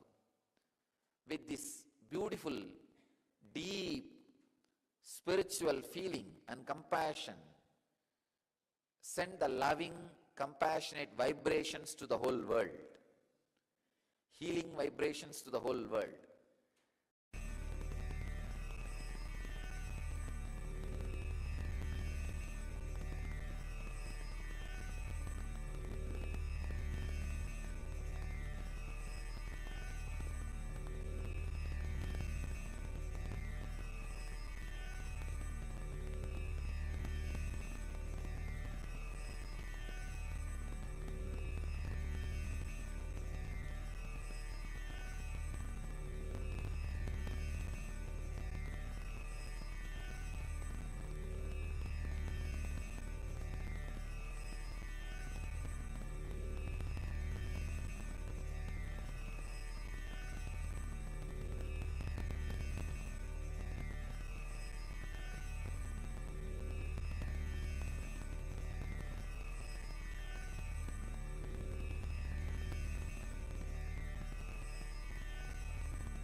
through this initiation, I add Master's grace and blessings to this Kriya and to all of you. With my blessings and the grace of all the great Masters, I initiate all of you. All of you will have. People who are sitting around the world, all of you are initiated. I bless you all with the experience of initiation.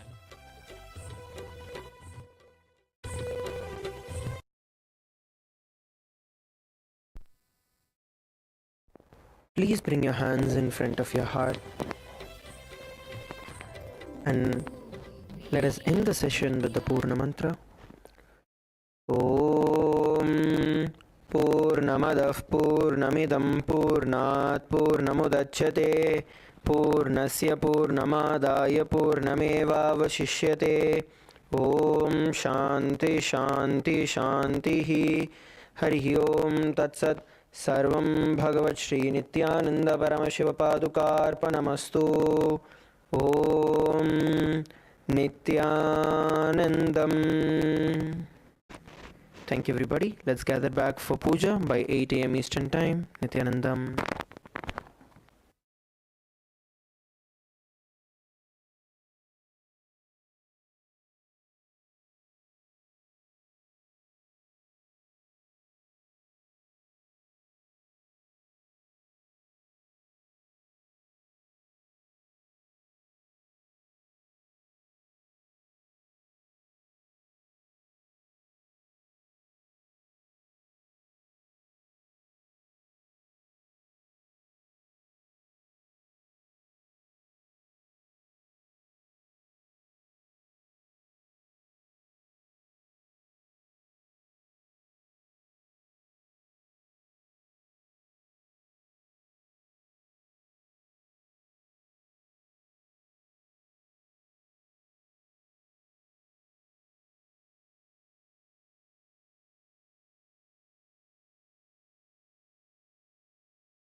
Nityanandam and welcome to the Tritiya Vinyasa Krama.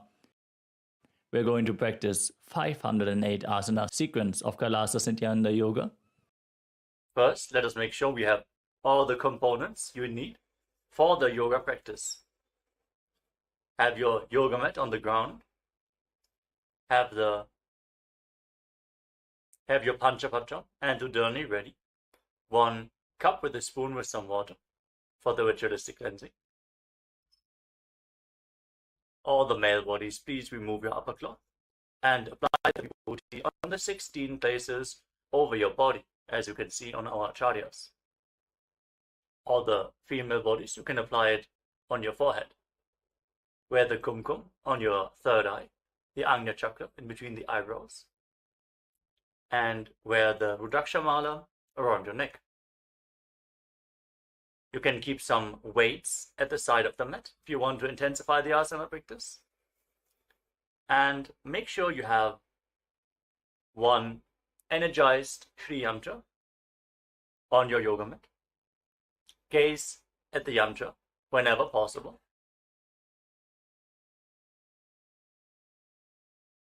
To mirror the macrocosmic energies into your microcosmos. Let us all now settle down into a comfortable cross-legged position with your head, neck and spine in a straight line. Close your eyes, take a deep breath. Visualize Swamiji in your inner space as you bring your hands into Namaskara Mudra in front of your heart center as we open this session with the Satguru Vandanam.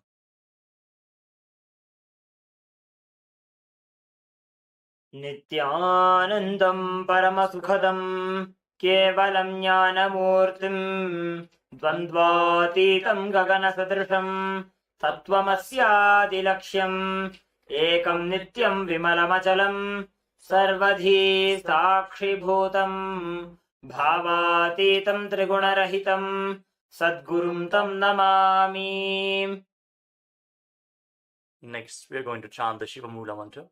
Om Ham Haum Shivaya Namaha 11 times, invoking Paramashiva's presence for this ritual of Nityananda Yoga. Please follow along internally. Om Ham Haum Shivaya Namaha. Om Ham Haum Shivaya Namaha.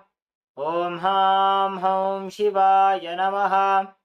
Om Ham Haum Shivaya Namaha. Om Ham Haum Shivaya Namaha.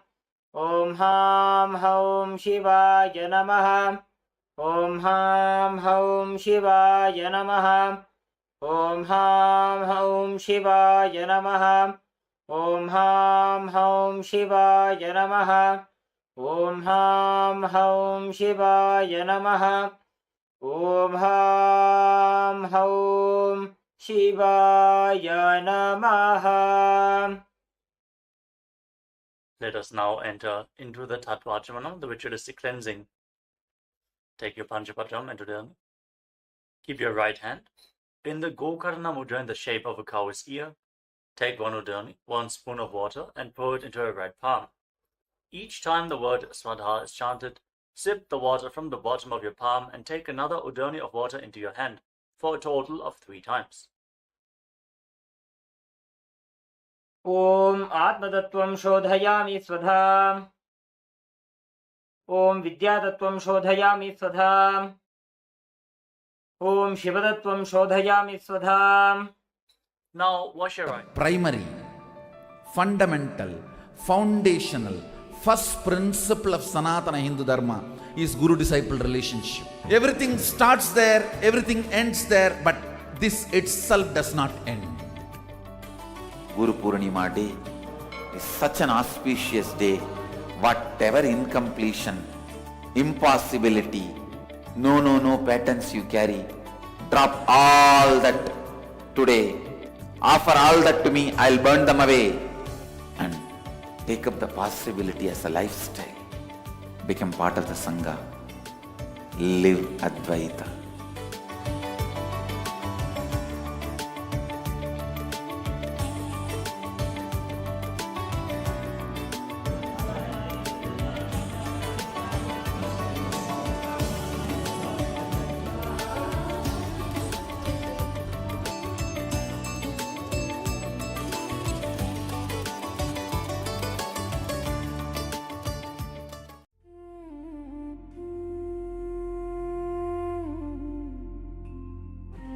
When I arrived here, I was in a very, very dark space, very pessimistic, but now there's this love inside of me, there's this joy inside of me, and the belief systems are changing, so all of a sudden opportunities are everywhere. I've been learning the yoga from other sources previously, but the Swamiji's yoga is the only place from authentic source. Is really, really different. Also enjoying the pure vegetarian, organic, sattvic foods. This special yoga makes my body more flexible, and Swamiji is teaching me what is intensity, what is integrity, and what is discipline.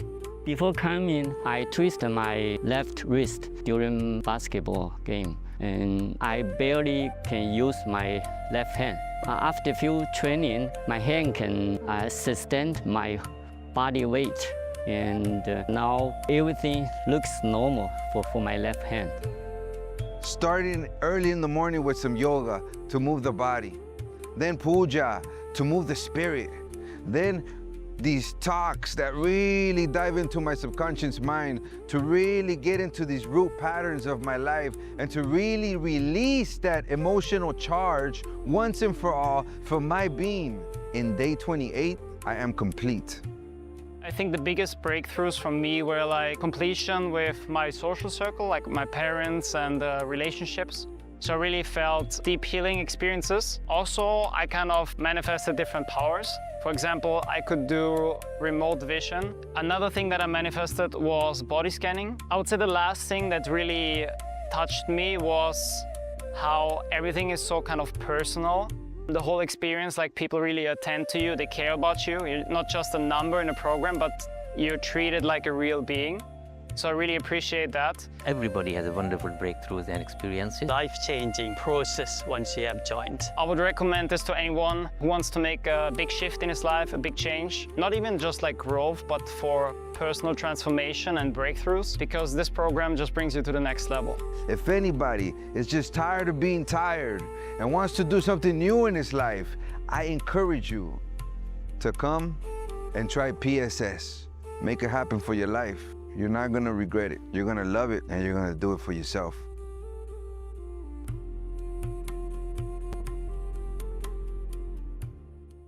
Established since 2002 in the United States of America, the United Ancient Nations is an intergovernmental organization currently made up of 160+ members and indigenous nations. The UAN and its work are guided by the purposes and principles contained in its founding charter.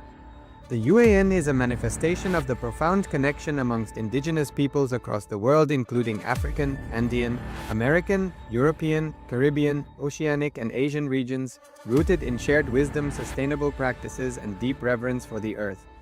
The United Ancient Nations serves as an international cultural and diplomatic organization focused on uniting indigenous cultures globally. Our governance structure is council-based without territorial claims, led by a collective leadership through our General Secretariat. As a non-state entity with UN-style advocacy, we focus on several key areas: cultural and digital heritage preservation, indigenous diplomacy, revival of indigenous knowledge systems to solve humanity's problems, global peace, environmental preservation, health and wellness, sustained economic development, indigenous and cultural tourism. While the UAN represents numerous indigenous cultures, the United States of Kailasa serves as the first indigenous nation specifically for Hindus. Kailasa's mission is focused on the revival of the ancient enlightened Sanatana Hindu civilization with a formal governance structure including a head of state, ministers, and ambassadors. Under the leadership of SPH, Supreme Pontiff of Hinduism, Bhagavan Nityananda Paramashivoham, Kailasa has achieved recognition as a sovereign subject of international law, possessing distinctive attributes of juridical statehood. The United States of Kailasa is the main sponsor of the proposed UAN headquarters.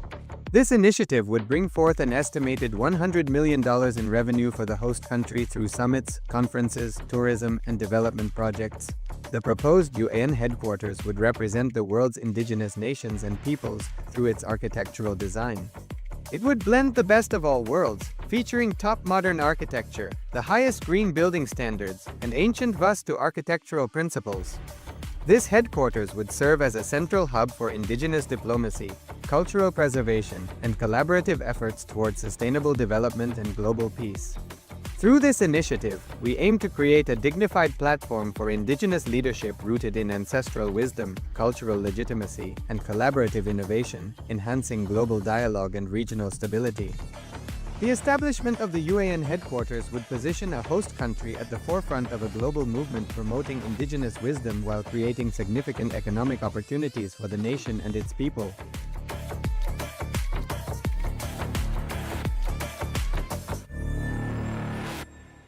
The primary, fundamental, foundational, first principle of Sanatana Hindu Dharma is Guru-disciple relationship. Everything starts there, everything ends there, but this itself does not end. Guru Purnima Day is such an auspicious day. Whatever incompletion, impossibility, no patterns you carry, drop all that today. Offer all that to me, I'll burn them away. And take up the possibility as a lifestyle. Become part of the Sangha. Live Advaita.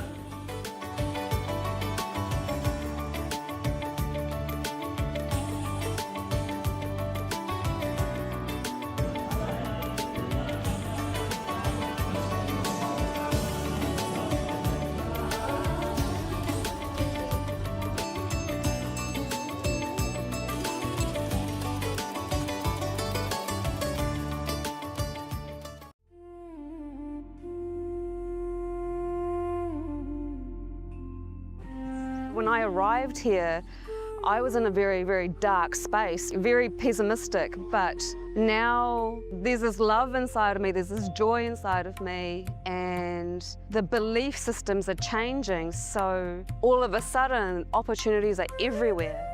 I've been learning the yoga from other sources previously, but the Swamiji's yoga is the only place from authentic source. Is really, really different. Also enjoying the pure vegetarian, organic, sattvic foods. This special yoga makes my body more flexible, and Swamiji is teaching me what is intensity, what is integrity, and what is discipline. Before coming, I twisted my left wrist during basketball game, and I barely can use my left hand. After few training, my hand can sustain my body weight, and now everything looks normal for my left hand. Starting early in the morning with some yoga to move the body, then puja to move the spirit, then these talks that really dive into my subconscious mind to really get into these root patterns of my life and to really release that emotional charge once and for all for my being. In day 28, I am complete. I think the biggest breakthroughs for me were like completion with my social circle, like my parents and relationships. So I really felt deep healing experiences. Also, I kind of manifested different powers. For example, I could do remote vision. Another thing that I manifested was body scanning. I would say the last thing that really touched me was how everything is so kind of personal. The whole experience, like people really attend to you, they care about you. You're not just a number in a program, but you're treated like a real being. So I really appreciate that. Everybody has a wonderful breakthroughs and experiences. Life-changing process once you have joined. I would recommend this to anyone who wants to make a big shift in his life, a big change. Not even just like growth, but for personal transformation and breakthroughs, because this program just brings you to the next level. If anybody is just tired of being tired and wants to do something new in his life, I encourage you to come and try PSS. Make it happen for your life. You're not gonna regret it. You're gonna love it, and you're gonna do it for yourself.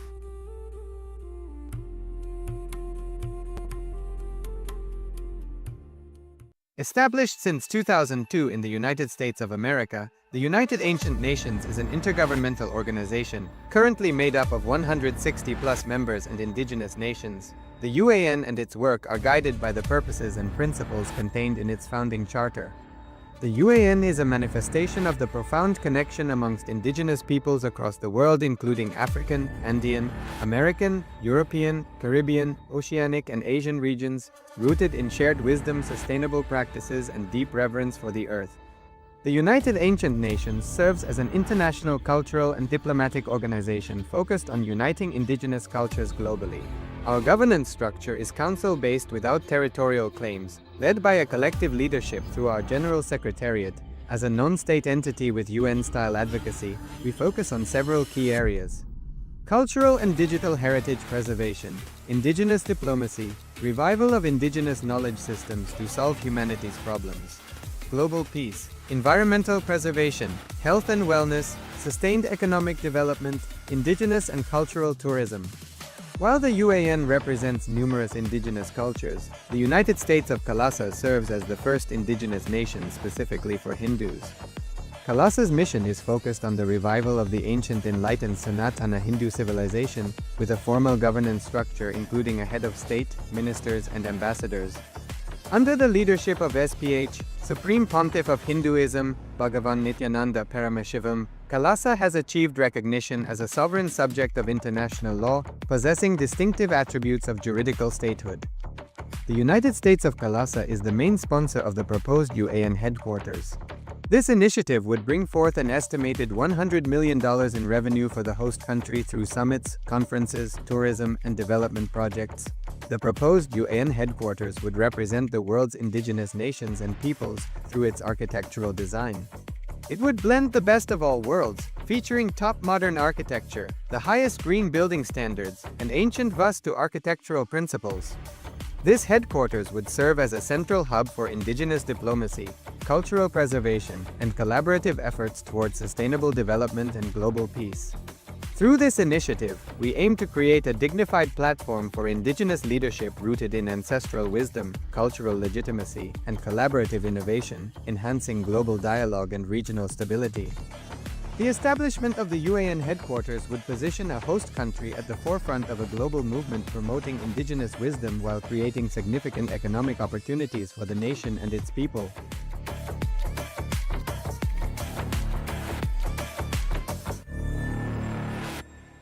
The primary, fundamental, foundational, first principle of Sanatana Hindu Dharma is Guru-disciple relationship. Everything starts there, everything ends there, but this itself does not end.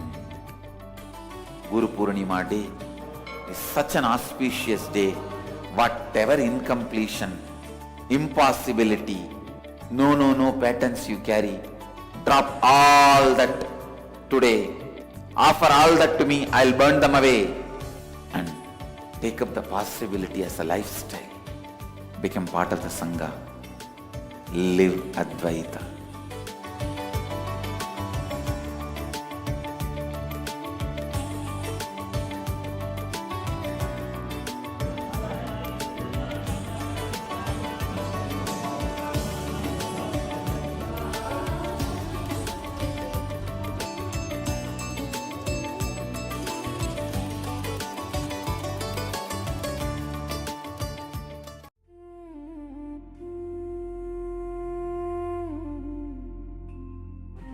When I arrived here, I was in a very, very dark space, very pessimistic, but now there's this love inside of me, there's this joy inside of me, and the belief systems are changing, so all of a sudden opportunities are everywhere.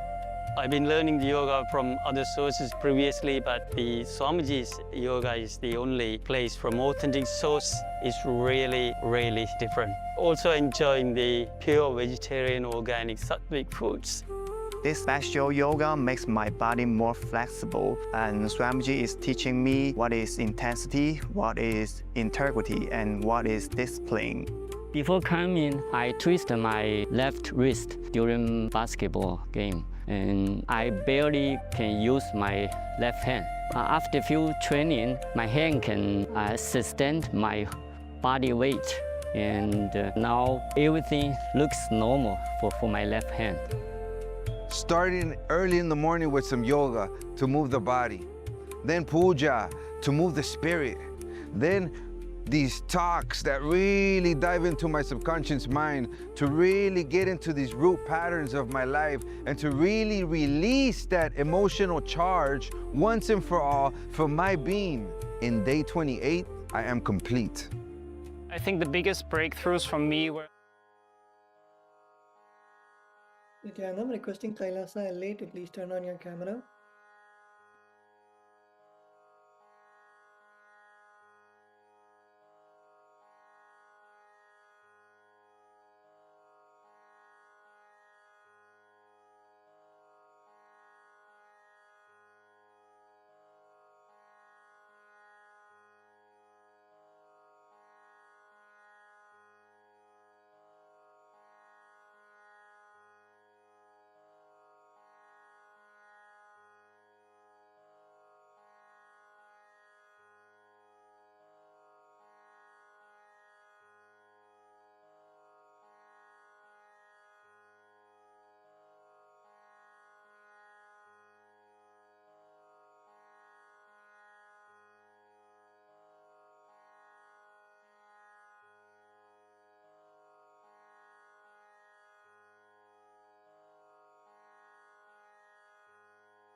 Kailasa திருவண்ணாமலையில் இருக்கும் participants சீக்கிரமாக வந்து உட்காருங்க.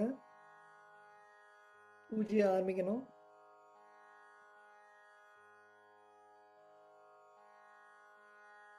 Madhyami, can you please call all the participants and make them settle down in Kailasa Tiruvannamalai?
Let's all be seated in a space of gratitude and blissful awareness. Close your eyes. Bring your awareness to your Ananda Gandha. Visualize Swamiji's presence in your Ananda Gandha. Take a deep breath, inhale and exhale. Visualize Swamiji's presence in the Guru Padukas in front of you. Visualize Swamiji seated in front of you, blessing you with all the auspiciousness.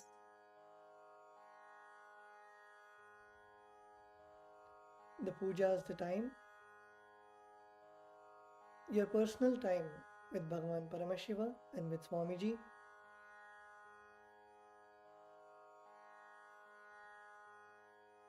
Get into a space of deep feeling connection and the space of Soham Asmi, that even when you worship, you are Swamiji.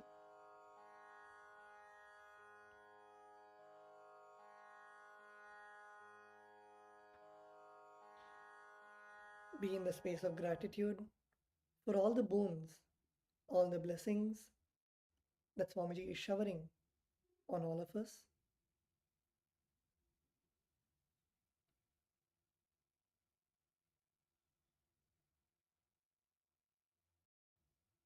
And with that, let us now begin the Pada Puja. Before we begin the Pada Puja, we request all the participants to declare the following with integrity and authenticity. If you agree to this, please say yes loudly. I authentically cognize, which is internally process, understand, and declare the truth that cosmic energy exists. Yes. I authentically cognize, which is internally process, understand, and declare the truth that Swamiji, Bhagavan Nityanandeshwara Paramashiva, Devi Nityanandeshwari Paramashiva Shakti, the Guru Padukas, and the Atmalinga are the Chinmaya Vigrahas, the embodiments and representations of that very cosmic energy. Yes. I authentically cognize, which is internally process, understand, and declare the truth that whatever I offer during the Pada Puja and Paramashiva Puja will reach the cosmic source of energy directly. Yes. I authentically cognize, which is internally process, understand, and declare the truth of Soham Asmi, that even when I worship, I am Him. Yes. We will now begin with the Sadguru Vandanam, where we offer our gratitude to our Guru, our beloved Swamiji.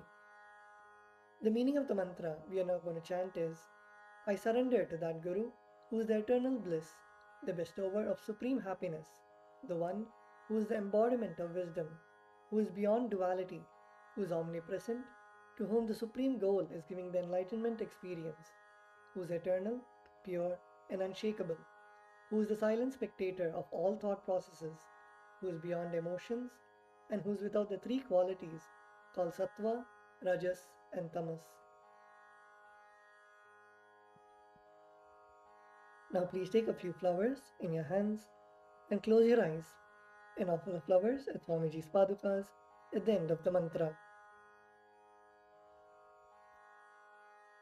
Nityanandam Paramasukhatam Kevalam Jnanamurtim Vandvatitam Gagana Sadrisham Tattvamasyatilaksham Ekam Nityam Vimalamachalam Sarvadhi Sakshibhutam Bhavatitam Trigunarahitam Sadgurum Tam Namami.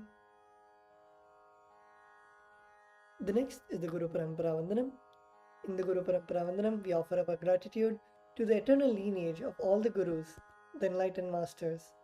The meaning of the mantra we are now going to chant is, I surrender to the lineage of all the enlightened masters, which has Bhagavan Nityanandeshwara Paramashiva as the beginning, Devi Nityanandeshwari Paramashiva Shakti as the middle, and my master, Bhagavan Nityananda Paramashivam at the end.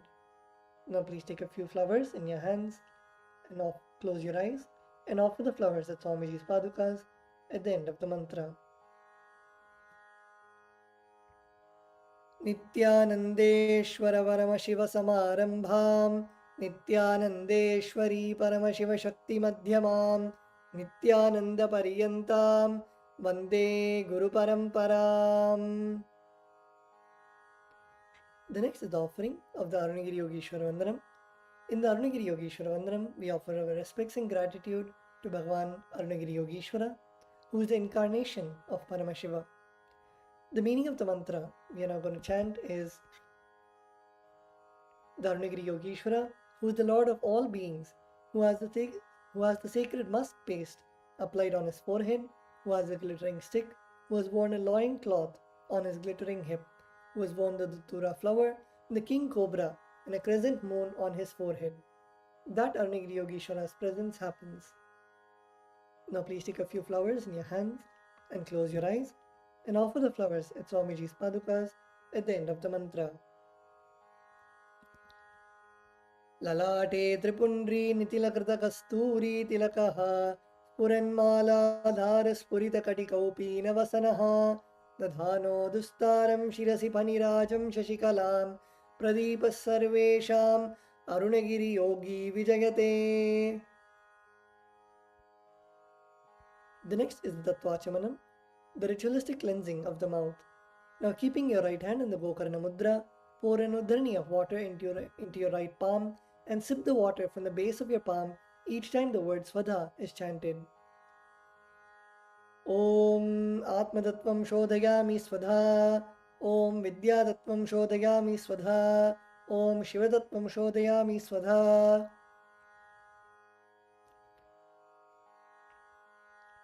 Now with the base of your right hand thumb, wipe your lips twice from the right to the left. Om Ham Hridayaya Namaha. Wash your hands with an udharani of water. With the tips of your right hand index, middle and ring finger, touch above your upper lip and below the lower lip. Wash your hands with an udharani of water. With the tips of your right hand index finger and thumb joint together, touch your right nostril and left nostril. With the tips of your ring finger and thumb joint together, touch your right eye, right ear and left ear. Wash your hands with an udharani of water. With the tips of your little finger and thumb joined together, touch your navel center, right chest and left chest. With all 5 fingers joined together, touch the top of your head, right shoulder, left shoulder and the heart center. Lord of spontaneous completion and the remover of obstacles. The meaning of the mantra we are now going to chant is, I meditate upon the Lord Ganesha, who is clad in white garments, who is all-pervading, who is as bright colored as the moon, who has a smiling, pleasant face, having 4 shoulders and hands, and who is the remover and pacifier of all obstacles. Now please take the akshata, the turmeric mixed rice and a flower in your right hand, keeping both your hands as fists, tap the sides of your forehead along with the mantra. Om Shuklam Baradharam Vishnum Shashivarnam Chaturbhujam Prasannavadanam Dhyayet Sarva Vignopashantage. The next is the pranayama, the regulation of the prana, the life energy. Now continue to keep the akshata in your right hand. Open your little finger, ring finger and thumb. Inhale through the left nostril by closing your right nostril with your thumb. Hold your breath by closing both the nostrils and exhale through the right nostril while we chant the Samhita mantras. Om Hom Ishanamurdhaya Namaha, Om Him Tatpurushottaraya Namaha, Om Hum Bhagavaradaya Namaha, Om Him Vamadevukhyaya Namaha, Om Hum Satyojatatamurtaye Namaha, Om Hamridhaya Namaha, Om Him Shirsaya Namaha, Om Hum Shikaya Namaha, Om Him Kavachaya Namaha, Om Hum Netrebhyo Namaha, Om Hastraya Namaha, Om Hom Ishanamurdhaya Namaha, Om Him Tatpurushottaraya Namaha, Om Hum Bhagavaradaya Namaha, Om Him Vamadevukhyaya Namaha, Om Hum Satyojatatamurtaye Namaha, Om Hamridhaya Namaha, Om Him Shirsaya Namaha, Om Hum Shikaya Namaha, Om Him Kavachaya Namaha, Om Hum Netrebhyo Namaha, Om Hastraya Namaha, Om Hum Ishanamurdhaya Namaha, Om Him Tatpurushottaraya Namaha, Om Hum Bhagavaradaya Namaha, Om Him Vamadevukhyaya Namaha, Om Hum Satyojatatamurtaye Namaha, Om Hamridhaya Namaha, Om Him Shirsaya Namaha, Om Hum Shikaya Namaha, Om Him Kavachaya Namaha, Om Hum Netrebhyo Namaha, Om Hastraya Namaha. The next is the Sankalpa mantra. When you make a conscious resolution in the presence of the Master, the power of the Master's presence will manifest the Sankalpa as reality. Please close your eyes and visualize the Sankalpa, the intention that you want to manifest for today.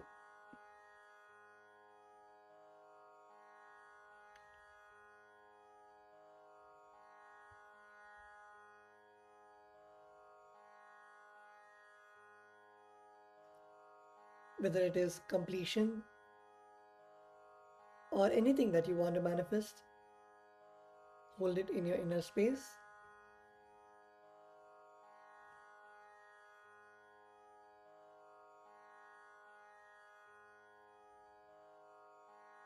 Now, keeping Dakshata, the turmeric mixed rice, in your left palm, close it with your right palm and keep both the hands on the right thigh. We will now begin the Sankalpa mantra.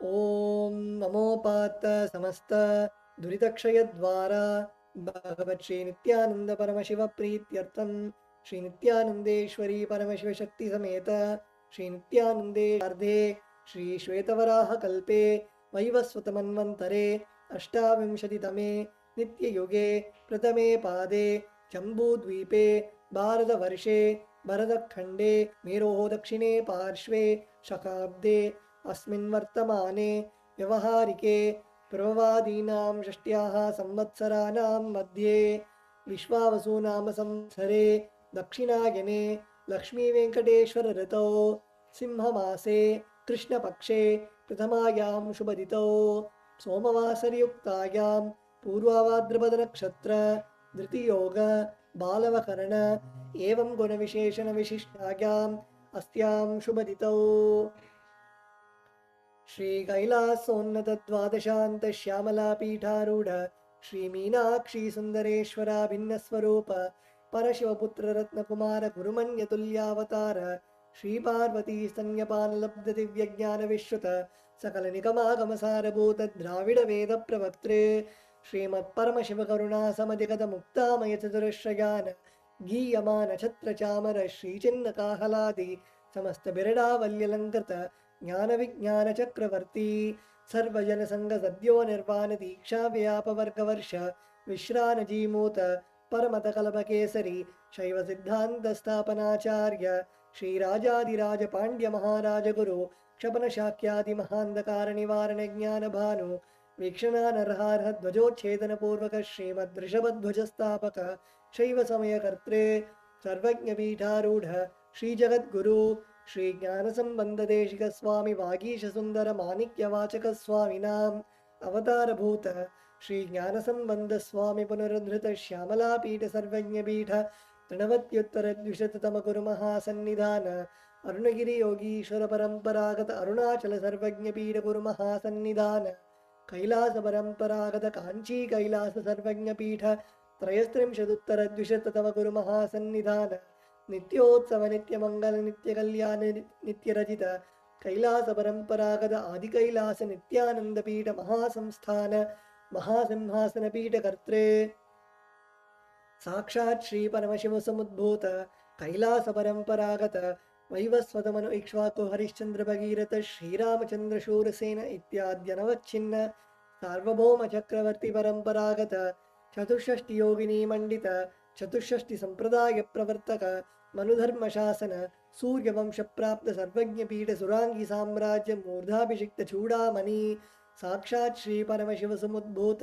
Appeal Mahaguru पुनरुद्धृत महानिर्वाणि पीठ अष्टोत्तर सहस्र श्री महामंडलेश्वर साक्षात् श्री परमशिव समुद्भूत श्री महागणपति समारंभ अनवच्छिन्न पीठाधीश्वर गुरु परंपरा प्राप्त अटल पीठ अष्टोत्तर सहस्रतम अष्टोत्तर सहस्र श्री अटल पीठाधीश्वर धर्म मुक्ति स्वर्गपुर स्वर्ण पीठ त्रयोविंश गुरु महासन्निधान कैलास परंपरागत आदिपीठ सर्वज्ञ पीठ जगद्गुरु श्री कैलास पुनरुद्धारक श्री कैलास परमाचार्य श्रीमत् परमहंस परिव्राजकाचार्य वर्य सच्चिदानंद प्रणव स्वरूप श्रोत्रिय ब्रह्मनिष्ठ श्रीमद् जगद्गुरु श्रीलश्री भगवत् श्री नित्यानंद परमशिव श्री ज्ञान संबंध देशिक परमाचार्य स्वामिनां प्रीत्यर्थम तेषां पादारविन्दयोः भक्तिसिद्ध्यर्थं गुरुकृपाकटाक्षसिद्ध्यर्थं क्षेमस्थैर्यवीर्यविजय आयुरारोग्य ऐश्वर्याणाम्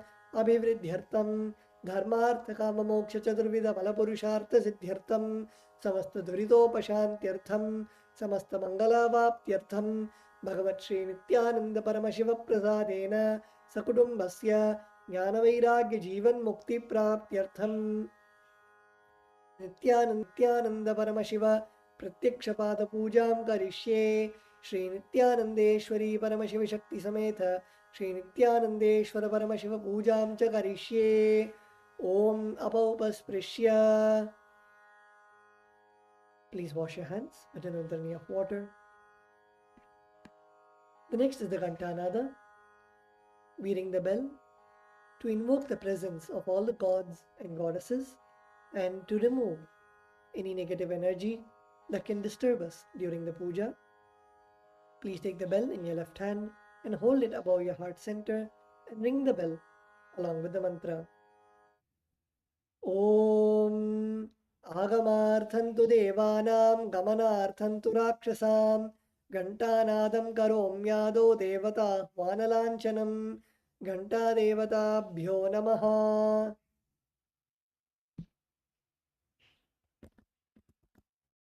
The next is the Manasa Puja, the internal worship.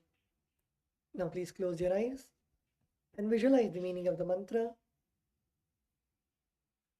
in your inner space. The meaning of the mantra we are now going to chant is, what seed can I offer to the Master except my heart? I offer the gratitude flowing as nectar to wash his feet and to rinse his mouth. I offer my mind itself as the arghya, the bouquet, to my Master, who is the very cosmos. What clothing can I offer except the space? I offer my very prana, the life energy, as the incense, and I offer the ocean of nectar as the food offering. The principle of unstruck perennial sound is to be offered as the bell, the air as the fan, the sahasrara as the umbrella, the principle of sound as the music, the actions of the senses, and also the vagaries of the mind as the dance. All the 7 chakras, along with the Shushumna Nadi, is to be offered as the flower garland. The different kinds of flowers with which the Guru should be worshipped are the guilelessness, the freedom from the ego, the freedom from suffering when your desires are not fulfilled, freedom from arrogance, freedom from ignorance, freedom from deceit, freedom from hatred, freedom from agitation, freedom from jealousy and greed. And the Guru should also be worshipped with the flowers of non-violence, mastery over the senses, compassion, forgiveness, and enlightenment. Now please take some flowers in your hands and place your hands in the Purva Mudra. You can see the Acharya on the screen. Close your eyes and offer the flowers at Swamiji's Padukas at the end of the mantra.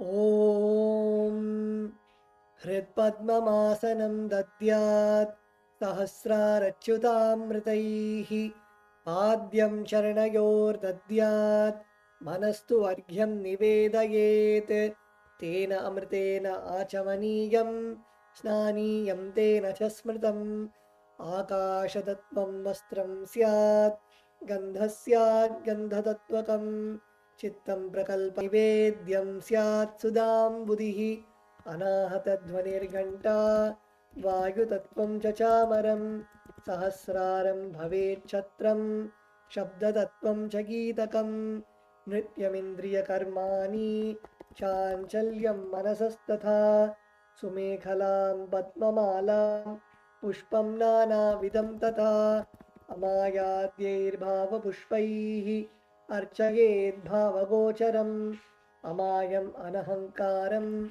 Aragam Amadam Tatha Amohakam Adambhancha Advesha Akshobakau Tatha Amatsaryam Alobham Cha Dashapushpam Vidurbudaha Ahimsa Paramam Pushpam Pushpam Indriya Nigraha Daya Pushpam Kshama Pushpam Jnana Pushpam Cha Panchamam Iti Panchadashair Bhava Pushpaihi Sampujayed Bhagavantam Shri Nityananda Paramashivam.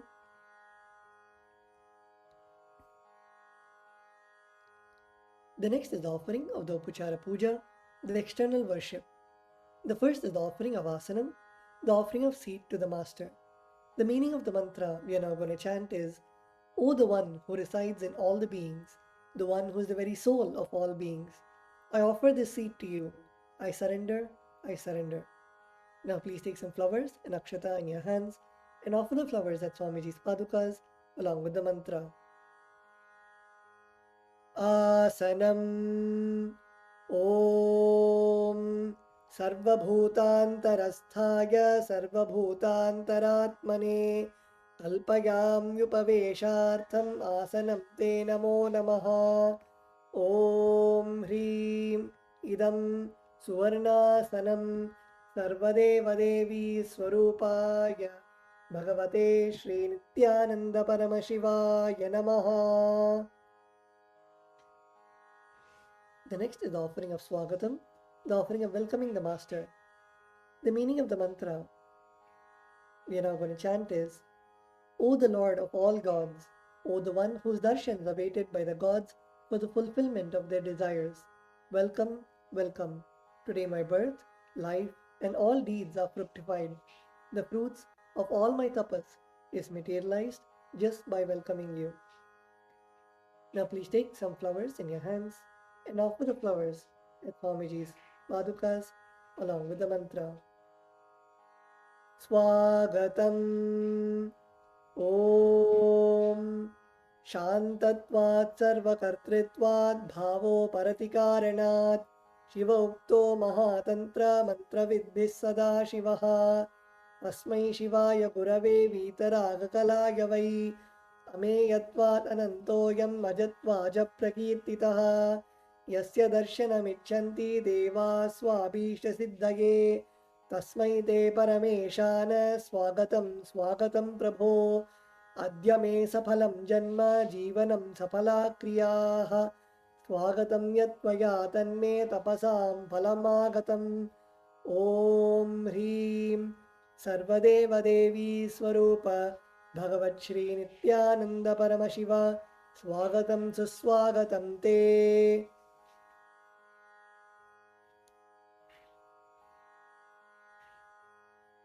The next offering is Padyam, the offering of water to wash the feet of the Master. The meaning of the mantra we are now going to chant is, I offer Padyam, that is the water for washing the feet of the Supreme God, the very devotion on whom brings about the ultimate bliss. Now please take the udharani of water in your hands and offer it at Swamiji's padukas along with the mantra. Padyam Om Yad Bhaktilesha Samparkat Paramananda Samplavaha Tasmai Te Parameshana Padyam Shuddhaya Kalpaye Om Hrim Etat Padyam Sarvadeva Devi Swarupaya Bhagavate Shri Nityananda Paramashivaya Namaha.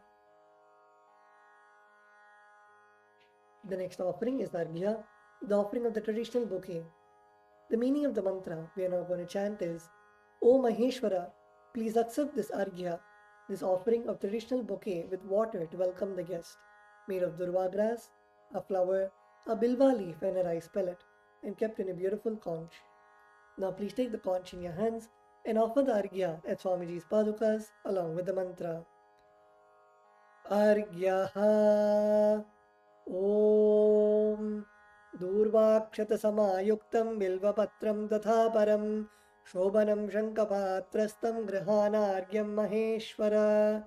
Om Hrim Esho Argyaha Sarvadeva Devi Swarupaya Bhagavate Shri Nityananda Paramashivaya Swaha. The next offering is Achamaniyam, the offering of water for mouthwash.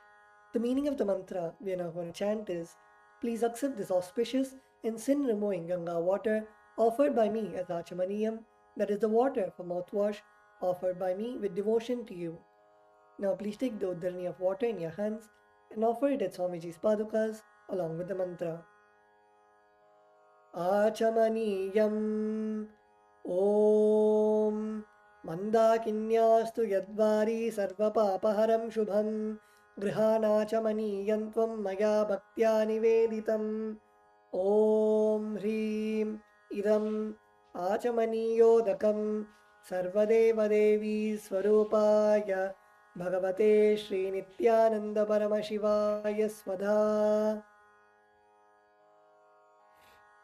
The next offering is Madhuparka, the offering of the nectarine drink. The meaning of the mantra we are now going to chant is, I offer this Madhuparka, this drink which is full of nectar. Be pleased towards me, O Lord. Now please take the Madhuparka in your hands and offer it at Swamiji's padukas along with the mantra. Madhuparkaha Om Sarvakalmashanashaya Paripurnasudhatmakam Madhuparkamimam Deva Kalpayami Prasidame Om Hrim Esha Madhuparkaha Sarvadevadevi Swarupaya Bhagavate Shri Nityananda Paramashivaya Svadha. The next offering is Gandha Tailam, the offering of the scented oil. The meaning of the mantra we are now going to chant is, I offer with love and affection this scented oil to you. O the healer of all the worlds, you are the purest among all the worlds. Now please take the Gandha Tailam, the scented oil, in your hands and offer it at Swamiji's padukas along with the mantra. Gandha Tailam Om Sneham Grihana Snehena Lokanam Hitakaraka Sarvalokeshu Shuddhastvam Dadami Snehamuttamam Om Hrim Idam Gandha Tailam Sarvadevadevi Swarupaya Bhagavate Shri Nityananda Paramashivaya Nivedayami. The next offering is Snaniyam, the offering of water for the sacred bath. The meaning of the mantra we are now going to chant is, please accept this cool, pure and clear water which is capable of seizing my mind for your sacred bath offered by me with devotion to you. Now please take the udharani of water in your hands and offer it at Swamiji's padukas along with the mantra, and please ring the bell as you do so. Snaniyam Om Idam Shushitalam Vari Shvachham Shuddham Manoharam Snanartham Te Maya Bhaktya Kalpitam Pratigrihyatam Om Hrim Idam Snaniyodakam Sarvadevadevi Swarupaya Bhagavate Shri Nityananda Paramashivaya Nivedayami. The next offering is Vastram, the offering of the sacred cloth.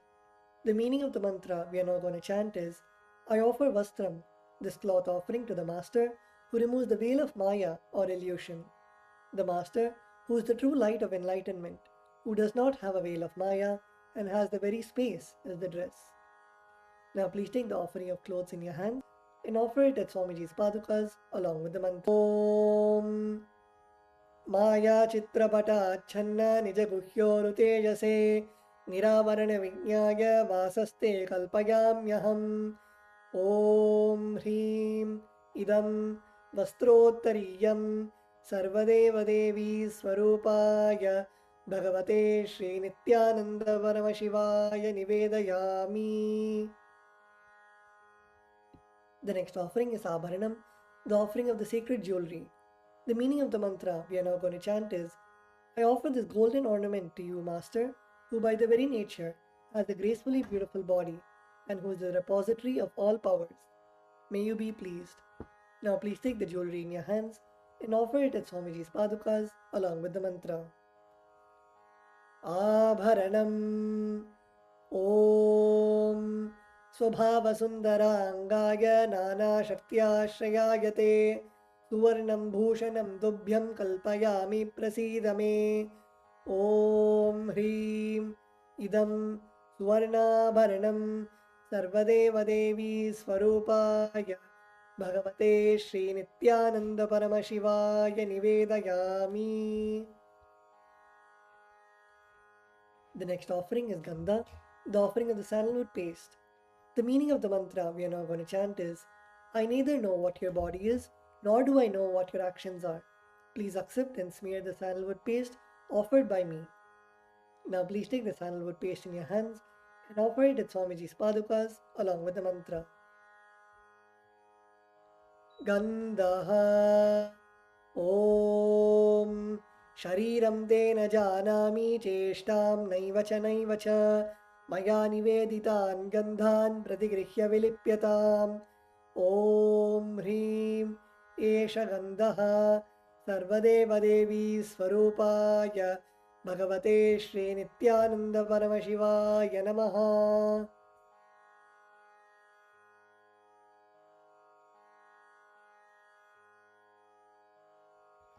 The next offering is Pushpam, the offering of the fragrant flowers. The meaning of the mantra we are now going to chant is, please accept these blissfully fragrant different kinds of flowers which are taken from the forest of Turiya, that is the space of ultimate blissful awareness. Now please take some flowers smeared with sandalwood paste in your hands and offer the flowers at Swamiji's padukas along with the mantra. Pushpam Om Turiyavana Sampannam Nana Gunamanoharam Ananda Saurabham Pushpam Grihyatam Idamuttamam Om Hrim Etani Sachandana Pushpani Sarvadeva Devi Swarupaya Bhagavate Shri Nityananda Paramashivaya Vaushate. The next offering is Bilva Patram, the offering of Bilva leaves. The meaning of the mantra we are now going to chant is, I offer you, O God of all gods, this holy Bilva leaf in which dwells the goddess of richness and which is so much loved by Lord Shiva. Now please take the Bilva leaf, smear with sandalwood paste in your hands and offer it at Swamiji's padukas along with the mantra. Bilva Patram Om Amritodbhavam Shri Vriksham Shankarasya Sada Priyam Bilva Patram Prayachami Pavitram Te Sureshwara Om Hrim Etani Sachandana Bilva Patrani Sarvadeva Devi Swarupaya Bhagavate Shri Nityananda Paramashivaya Vaushate.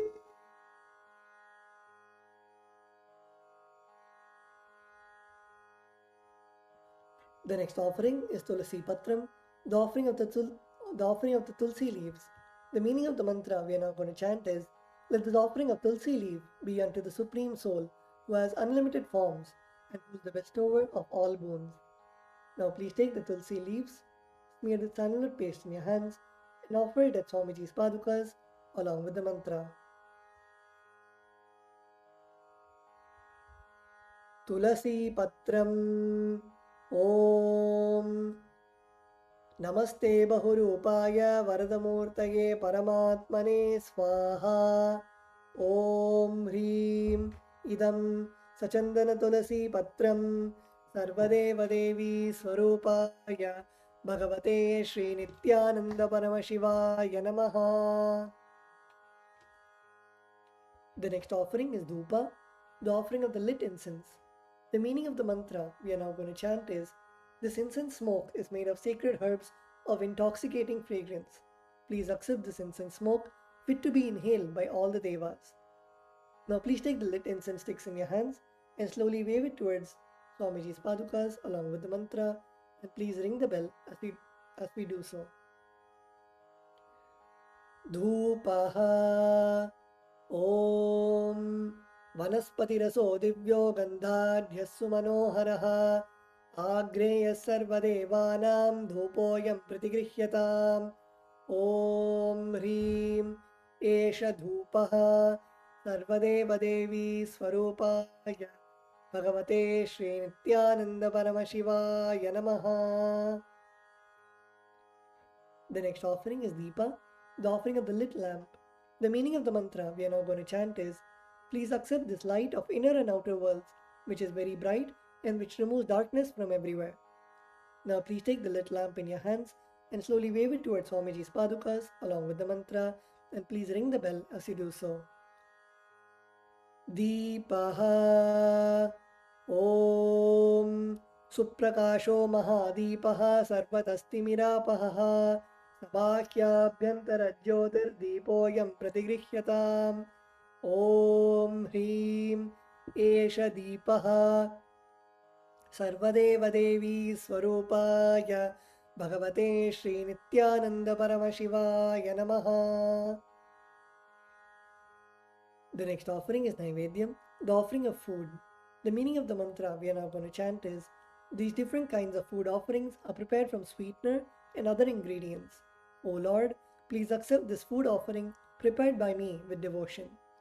Now please take an udharani of water and hover it clockwise over the Naivedyam and offer the water at Swamiji's padukas along with the mantra, and please ring the bell as you do so.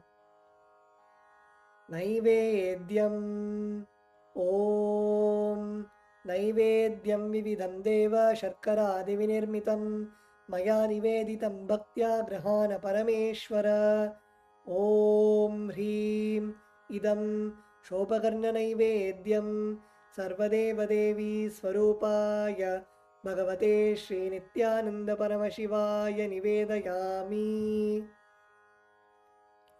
The next offering is Paniyam, the offering of water for drinking.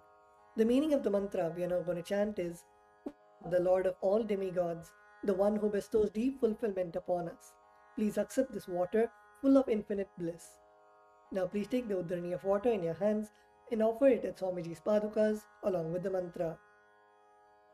Paniyam Om Samastadeva Devesha Sarvatriptikaram Param Akhandananda Sampurnam Grahana Jalamuttamam Om Hrim Idam Panartodakam Sarvadeva Devi Swarupaya Bhagavate Shri Nityananda Paramashivaya Namaha. The next offering is Punarachamaniyam, the offering of water for drinking. The meaning of the mantra we are now going to chant is, I offer this water for washing the hands and the mouth to you, whose mere remembrance purifies everybody. Now please take the udharani of water in your hands and offer it at Swamiji's padukas along with the mantra.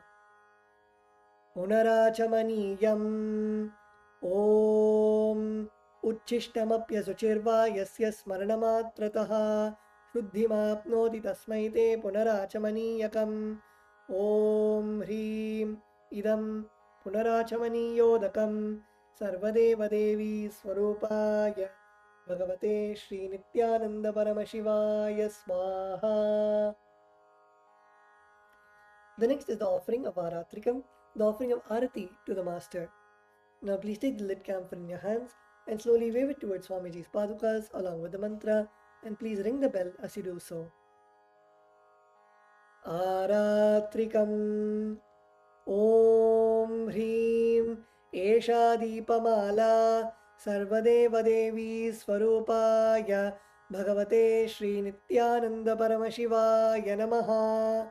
Om Sangrahanyeshtya Jate Imam Janatagum Sangrinaniti Dwadasharatni Rashana Bhavati Dwadashamasa Samvatsaraha Samvatsarameva Varunde Maunji Bhavati Urvai Munjaaha Urjameva Varunde Chitra Nakshatram Bhavati Chitram Va Etat Karma Karpura Gauram Karunavataram Samsarasaram Bhujagendraharam Sada Vasantam Hridayaravinде Bhavam Bhavani Sahitam Namami Bhavam Bhavani Sahitam Namami Bhavam Bhavani Sahitam Namami.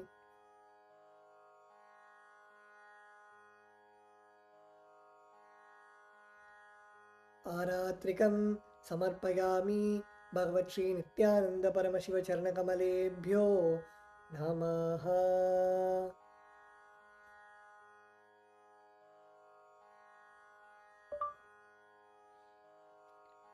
The next is the offering of Pushpanjali, the offering of fragrant flowers. The meaning of the mantra we are now going to chant is, Guru is the Brahma, who is the source of creation of the universe. Vishnu, who is the source of sustenance. of the universe, and Shiva, who is the source of rejuvenation of the universe. Guru is all the three put together in a single form. I surrender to that Guru. I surrender to the Guru who is omnipresent and who has also given me a glimpse of his experience. I surrender to the Guru who has, with the brush of wisdom, opened my eyes blinded by ignorance. I surrender to the Guru who, by giving the knowledge about the self, has burnt my karmic baggage of so many births. I surrender to the Guru who is the Lord of the cosmos, who is the Guru of the cosmos. My soul is the same soul which is in all the beings. I surrender to Dakshinamurti, the primal Guru, who manifests himself differently in the form of Ishvara, Guru, and Atman, or the Self.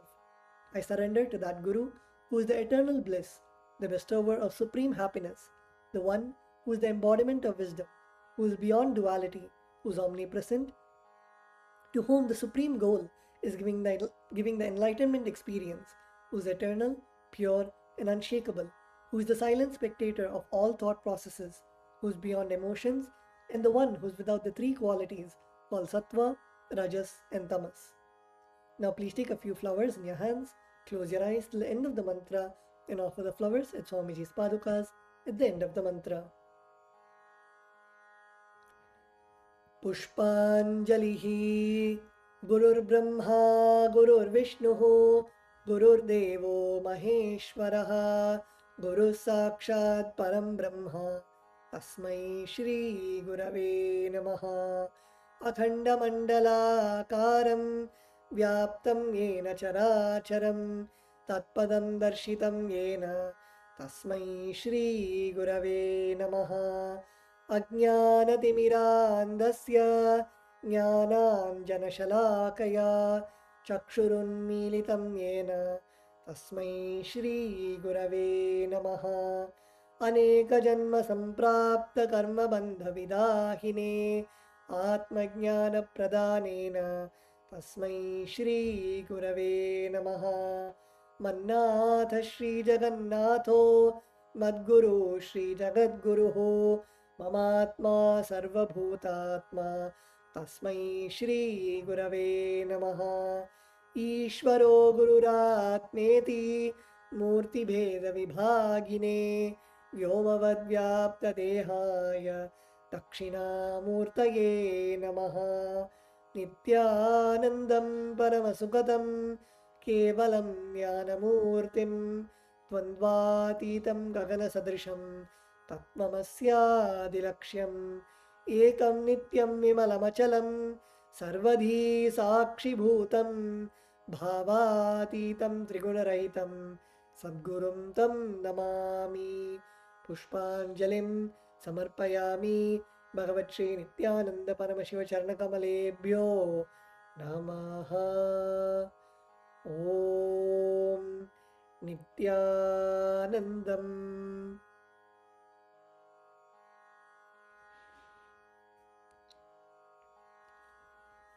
The next is the offering of the Paramashiva Puja. Let us now begin with the Tattvachamanam, the ritualistic cleansing of the mouth. Now keeping your right hand in the Gokarna Mudra, pour an udhrani of water into your right palm and sip the water from the base of your right palm each time the word Swadha is chanted. Om Atmadattvam Shodhayami Swadha. Om Vidyadattvam Shodhayami Swadha. Om Shivadattvam Shodhayami Swadha. Now with the base of your right hand thumb, wipe your lips twice from the right to the left. Om Ham Hridayaya Namaha. Wash your hands with an udhrani of water. With the tips of your right hand index, middle and ring fingers touch above the upper lip and below the lower lip. Wash your hands. With the tips of your right hand index finger and thumb joined together, touch your right nostril and the left nostril. With the tips of your ring finger and thumb joined together, touch your right eye, right ear and left ear. Wash your hands with an udhrani of water. With the tips of your little finger and thumb joined together, touch your navel center, right chest and left chest. With all 5 fingers joined together, touch the top of your head, right shoulder, left shoulder and the heart center. Wash your hands with an udhrani of water. The next is the Sakali Karanam. Please close your eyes. Visualize yourself as Bhagavan Paramashiva. Sakali Karanam is the process of invoking Bhagavan Paramashiva into every part of your body, embodying the state, space of Bhagavan Paramashiva, being in the space of Sohamasmi, then even when you worship, you are Him.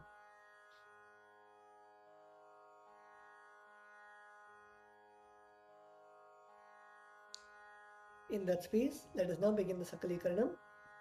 Using the left hand, wipe the front and back of your right hand once, and using your right hand, wipe the front and back of your left hand twice. Om Hastraya Namaha. Now bring your hands into the Namaskara Mudra in front of your third eye and visualize that they are being drenched with the nectar oozing out of your third eye. Om Ham Shaktaye Vaushate. Now keeping both your hands together with your palms facing towards you, touch your thumbs to the center of your respective palms. Om Ham Shivasanaye Namaha. Om Ham Shivamurtaye Namaha. Now with the tips of your thumbs, touch the tip of your little finger and move your thumbs down towards the base of your little finger. Om Ham Satyojatamurtaye Namaha. Now with the tip of your thumbs, touch the tip of your ring finger and move your thumbs down towards the base of your ring finger. Om Him Vavadevuhyaya Namaha. Now with the tip of your thumbs, touch the tip of your middle finger and move your thumbs down towards the base of your middle finger. Om Hum Agora Hridayaya Namaha. Now your index finger. Om Hem Tat Purushavaktraya Namaha. Now your thumbs. Om Hom Ishanamurdhaya Namaha. Now bring your palms in front of you, facing towards you, and your thumbs.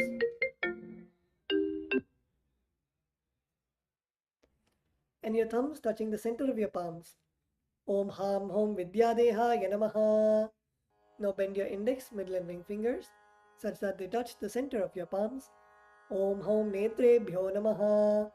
Now bend your thumbs inwards so that your thumbs are touching your respective palms. Om Ham Hom Shivaya Namaha.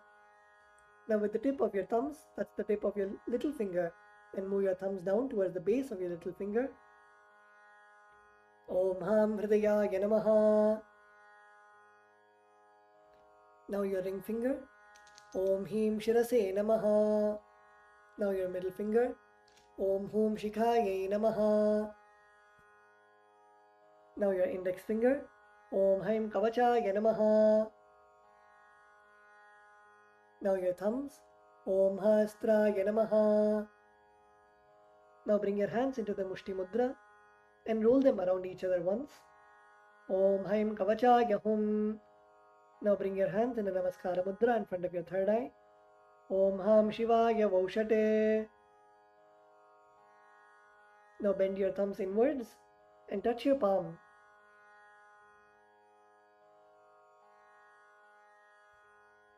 Touch your thumbs to the respective palms. Om Ham Hom Shivaya Namaha. Now with your right hand thumb and ring finger, touch your Ananda Gandha. Om Ham Shivasanaya Namaha. Om Ham Shivamurtaye Namaha. Now keeping your thumbs and little fingers joined together, touch your respective knees. Om Ham Satyojatamurtaye Namaha. Now with your right hand thumb and ring finger joined together, touch your navel center. Om Him Vamadevaguhyaya Namaha. Now with your right hand thumb and middle finger joined together, touch your heart center. Om Hum Agora Hridayaya Namaha. Now with your right hand thumb and index finger joined together, touch above your upper lip. Om Hem Tat Purushavaktraya Namaha. With the tip of your right hand thumb, touch the top of your forehead. Om Hom Ishanamurdhaya Namaha. With your right hand thumb and ring finger joined together, touch your Ananda Gandha. Om Ham Hom Vidyadehaya Namaha. With the tip of your index, middle and ring fingers, touch your right eye, left eye and third eye respectively. Om Hom Netrebhyo Namaha. With your right hand thumb and ring finger joined together, touch your Ananda Gandha. Om Ham Hom Shivaya Namaha. With your right hand little finger and thumb joined together, touch your heart center. Om Ham Hridayaya Namaha. With your right hand ring finger and thumb joined together, touch the top of your head. Om Him Shirase Swaha. With your right hand thumb and middle finger joined together, touch the back of your head. Om Hum Shikhaye Vaushate. Now cross your left hand over your right hand in front of your chest. Keep your index fingers in form of a hook and uncross your arms, moving them around your head, bringing them till your chest. Om Haim Kavachaya Hum. Now strike your right thumb onto your left palm and your left thumb onto your right palm. Om Hastraya Pate. Now with your right hand index finger and middle finger joined together, strike your left palm thrice.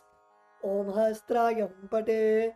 Now using your right hand index finger and thumb, snap in all the 10 directions around yourself, clockwise in all the 8 directions, and down and up.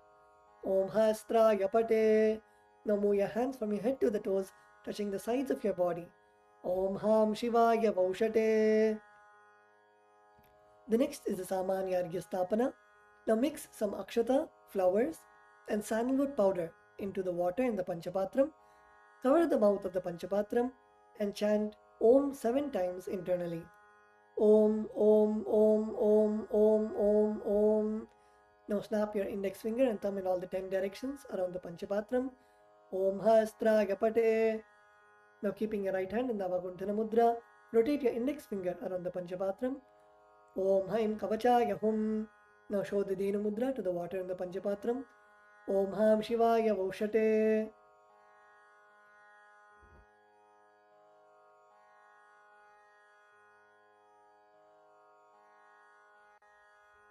The next is the Avahana, invoking Bhagavan Paramashiva into the Atmalinga, requesting Bhagavan Paramashiva's presence to be there.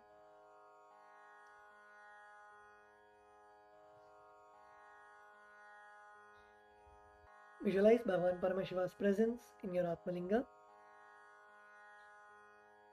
Now offer a flower onto your Atmalinga. Om Ham Shivasana Namaha. Now please take some flowers in your hands and close your eyes. We will now be chanting the Dhyana Shloka, meditating on the form of Bhagavan Paramashiva. Lalate Tripundri Nitilakrita Kasturi Tilakaha Spuranmaladhara Spurita Kaupi Navasanaha Dadhano Dushtaram Shirasi Panirajam Shashikalam Pradeepas Sarvesham Arunagiri Yogi Vijayate Indhuni Bapancha Mukahasta Dashayuktam Shulamrakatankamasi Vajrama Bhayam Syat Pashavaradankushamanijwalanavame Shvedakamalasana Sadashivasvarupam Om Ham Shivamurtage Namaha Om Ham Om Shivaya Namaha Shri Nityanandeshwari Paramashiva Shakti Sameta Shri Nityanandeshwara Paramashivaya Namaha Dhyayami Avahayami.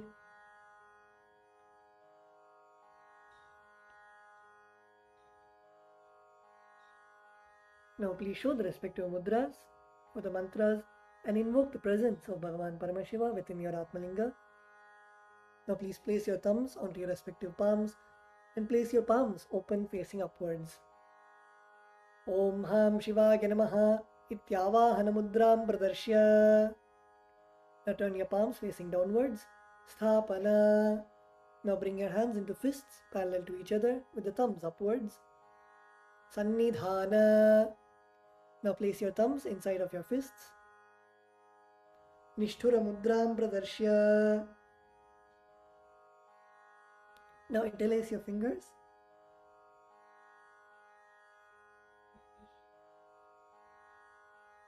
And clasp your hands, keeping your thumbs out. Astraya Humphat iti Kalakanthi Mudram Pradarshya. Now hold your left thumb with your right hand and cover your right hand with your left hand. Om Ham Shivaya Namaha iti Linga Mudram.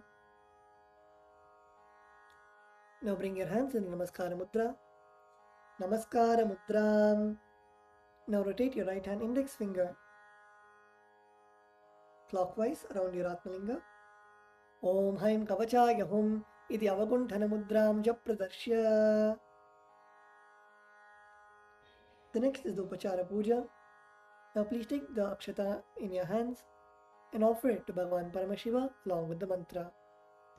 Om Ham Om Shivaya Namaha Shri Nityanandeshwari Paramashiva Shakti Sameta Shri Nityanandeshwara Paramashivaya Namaha Asanam Samarpayami. The next is the offering of the Padyam, Achamanam and Argyam. Now please take the udharani of water and show it to Bhagavan Paramashiva's feet and offer it in the Padya Patram. Om Ham Shivaya Namaha. Now please take the udharani of water and show it to Bhagavan Paramashiva's mouth and offer it in the Achavana Patram. Om Ham Shivaya Svadha. Now please take the udharani of water and show it to Bhagavan Paramashiva's crown and offer it in the Arghya Patram. Om Ham Shivaya Swaha. Shri Nityanandeshwari Paramashiva Shakti Sameta Shri Nityanandeshwara Paramashivaya Namaha Padyachamanargyam Dattva. The next offering is Snaniyam, the sacred bath for Bhagavan Paramashiva and Paramashiva Shakti. Now please take some water and offer it on to Bhagavan Paramashiva along with the mantra, and please ring the bell as you do so. Om Ham Hom Shivaya Namaha Shri Nityanandeshwari Paramashiva Shakti Sameta Shri Nityanandeshwara Paramashivaya Namaha Snanam Samarpayami. Now please take the udharani of water and show it to Bhagavan Paramashiva's mouth and offer it in the Achamana Patram. Om Ham Shivaya Svadha Snananantram Achamaniyam Samarpayami. The next offering is Vastram, the offering of fresh clothes to Bhagavan Paramashiva. Now please take some akshata in your hands and offer it on to Bhagavan Paramashiva along with the mantra.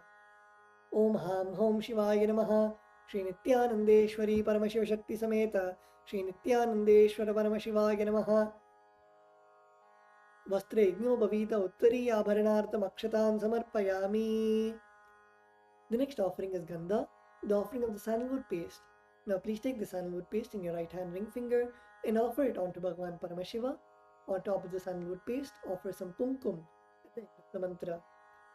Om Ham Hom Shivaya Namaha Shri Nityanandeshwari Paramashiva Shakti Sameta Shri Nityanandeshwara Paramashivaya Namaha Gandhan Dharayami.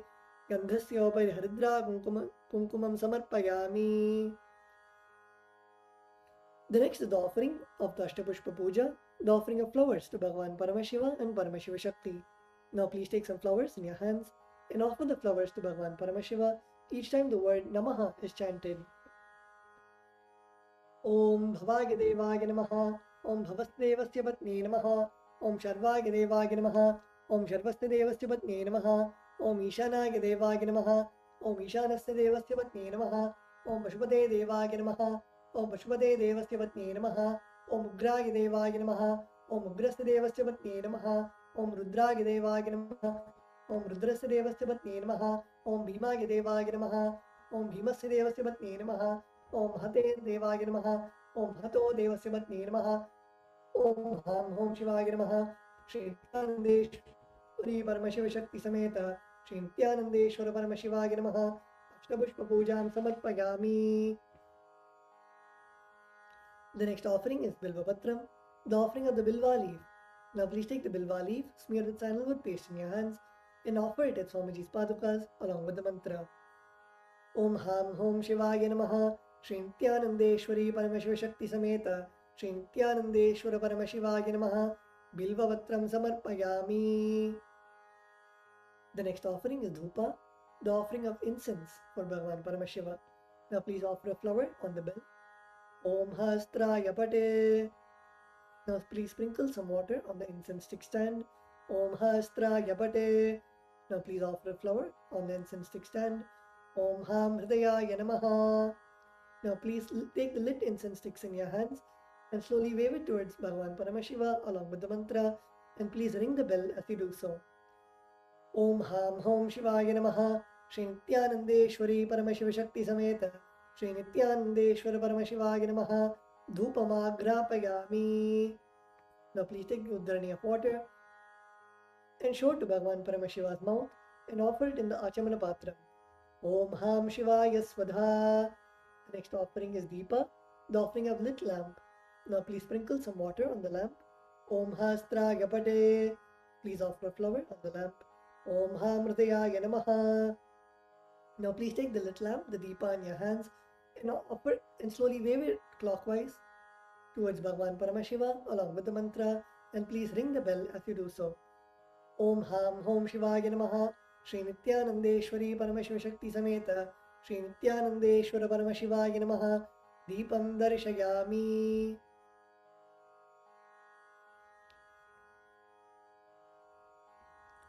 Now please take a udharani of water and show it to Bhagavan Paramashiva's mouth and offer it in the Achamana Patram. Om Ham Shivaya Svadha. The next offering is Naivedyam, the offering of water, the offering of food for Bhagavan Paramashiva. Now please sprinkle some water on the Naivedyam. Om Hastraya Pate. Please offer a flower on the Naivedyam. Om Ham Hridayaya Namaha. Now please take the udharani of water and hover it clockwise over the Naivedyam and offer the water in front of Bhagavan Paramashiva at the end of the mantra, and please ring the bell as you do so. Om Ham Hom Shivaya Namaha. Shri Nityanandeshwari Paramashiva Shakti Sameta Shri Nityanandeshwara Paramashivaya Namaha. Naivedyam Nivedayami. Now please take the udharani of water and show it to Bhagavan Paramashiva's mouth and offer it in the Achamana Patram. Om Ham Shivaya Svadha. The next offering is Tambulam. Now please take some akshata in your hands and offer it to Bhagavan Paramashiva along with the mantra. Om Ham Hom Shivaya Namaha. Shri Nityanandeshwari Paramashiva Shakti Sameta Shri Nityanandeshwara Paramashivaya Namaha. Tambulam Samarpayami. The next is the offering of Aratrikam, the offering of Arati to Bhagavan Paramashiva and Paramashiva Shakti. Now please sprinkle some water on the Karpura Arati plate. Om Hastraya Bate. Please offer a flower on the Karpura Arati plate. Om Ham Hridayaya Namaha. Now please take the Karpura Arati in your hands and slowly wave it towards Bhagavan Paramashiva along with the mantra, and please ring the bell as you do so.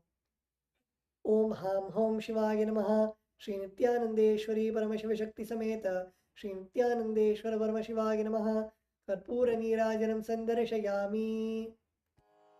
Now please take a flower in your hands and hover it clockwise over the flame and offer it onto Bhagavan Paramashiva along with the mantra. Rakshan Dharayami. The next offering is Pushpanjali, the offering of fragrant flowers. Now please take some flowers, durva grass and akshata in your hands and offer it to Bhagavan Paramashiva at the end of the mantra. Om Ham Hom Shivaya Namaha. Shri Nityanandeshwari Paramashiva Shakti Sameta Shri Nityanandeshwara Paramashivaya Namaha. Pushpanjalim Samarpayami. The next offering is the Gayatri Mantra Japa. Now please hold the Yajnopavita with your right hand and chant the Gayatri Mantra 11 times internally.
The next is the Mula Mantra Japa.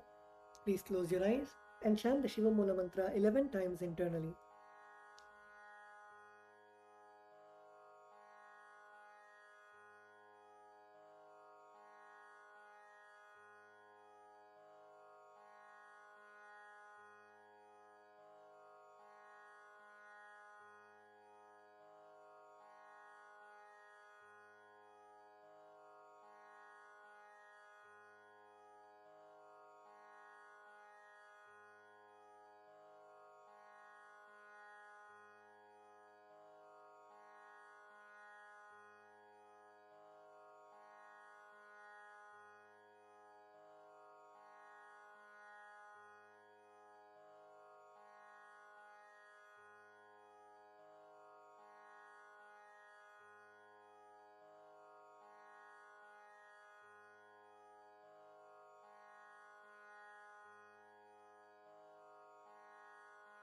The next is the Kshama Prarthana. Now please take some flowers, durva grass and akshata into your right hand. Om Ham Hridayaya Namaha, Om Him Kavachaya Hum, Om Ham Shivaya Vaushate. During the Kshama Prarthana, we request Bhagavan Paramashiva for forgiveness for any mistakes that we have offered during the puja. Now keeping your right hand in the Udbhava Mudra, pour some water in your hands and at the end of the mantra, let the water flow through your index finger onto the left side of Bhagavan Paramashiva. Om Yatkinchit Karma Devesha Sada Sukrita Dushkritam Tanme Shobhadasthasya Bhungshak Shapaya Shankara Shivo Data Shivo Bhokta Shiva Sarvam Idam Jagate Shivo Yadati Sarvatra Yashiva Sohamevatu Om Ham Hom Shivaya Namaha. The next is Tattvachamanam, the ritualistic cleansing of the mouth.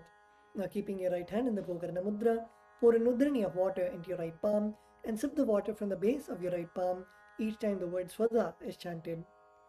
Om Atmatattvam Shodhayami Swadha, Om Vidyatattvam Shodhayami Swadha, Om Shivatattvam Shodhayami Swadha. With the base of your right hand thumb, wipe your lips twice from the right to the left. Om Ham Hridayaya Namaha. Wash your hands with a nudhrani of water. With the tips of your right hand index, middle and ring fingers, touch above the upper lip and below the lower lip. Wash your hands. With the tips of your right hand index finger and thumb joined together, touch your right nostril and the left nostril. With the tips of your ring finger and thumb joined together, touch your right eye, right ear and left ear. Wash your hands. With the tips of your little finger and thumb joined together, touch your navel center, right chest and left chest. With the tips of all your fingers joined together, touch your top of your head, right shoulder, left shoulder, and the heart center. Wash your hands with a nudhrani of water. Let us now offer our gratitude at the feet of our beloved Swamiji and end with the Purna Mantra. Om. The primary, fundamental, foundational, first principle of Sanatana Hindu Dharma is Guru-disciple relationship. Everything starts there, everything ends there, but this itself does not end. Guru Purnima Day is such an auspicious day.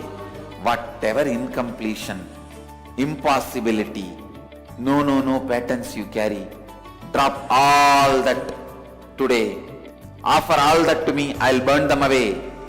And take up the possibility as a lifestyle. Become part of the Sangha. Live Advaita.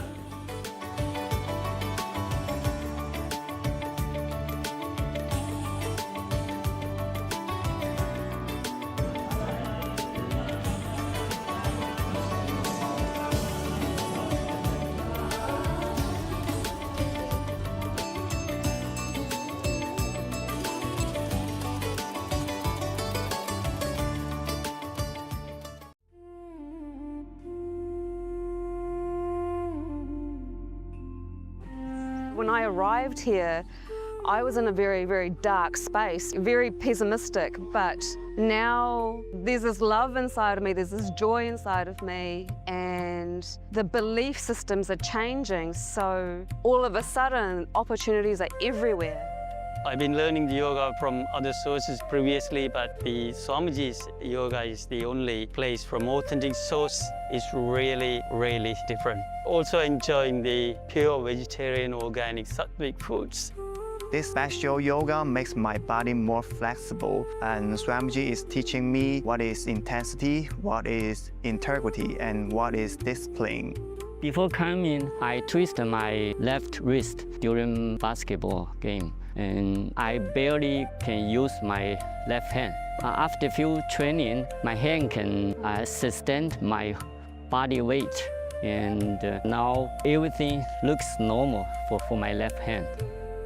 Starting early in the morning with some yoga to move the body, then puja to move the spirit, then these talks that really dive into my subconscious mind, to really get into these root patterns of my life, and to really release that emotional charge once and for all for my being. In day 28, I am complete. I think the biggest breakthroughs for me were like completion with my social circle, like my parents and relationships. So I really felt deep healing experiences. Also, I kind of manifested different powers. For example, I could do remote vision. Another thing that I manifested was body scanning. I would say the last thing that really touched me was how everything is so kind of personal. The whole experience, like people really attend to you, they care about you. You're not just a number in a program, but you're treated like a real being. So I really appreciate that. Everybody has a wonderful breakthroughs and experiences. Life-changing process once you have joined. I would recommend this to anyone who wants to make a big shift in his life, a big change. Not even just like growth, but for personal transformation and breakthroughs, because this program just brings you to the next level. If anybody is just tired of being tired and wants to do something new in his life, I encourage you to come and try PSS. Make it happen for your life. You're not gonna regret it. You're gonna love it, and you're gonna do it for yourself.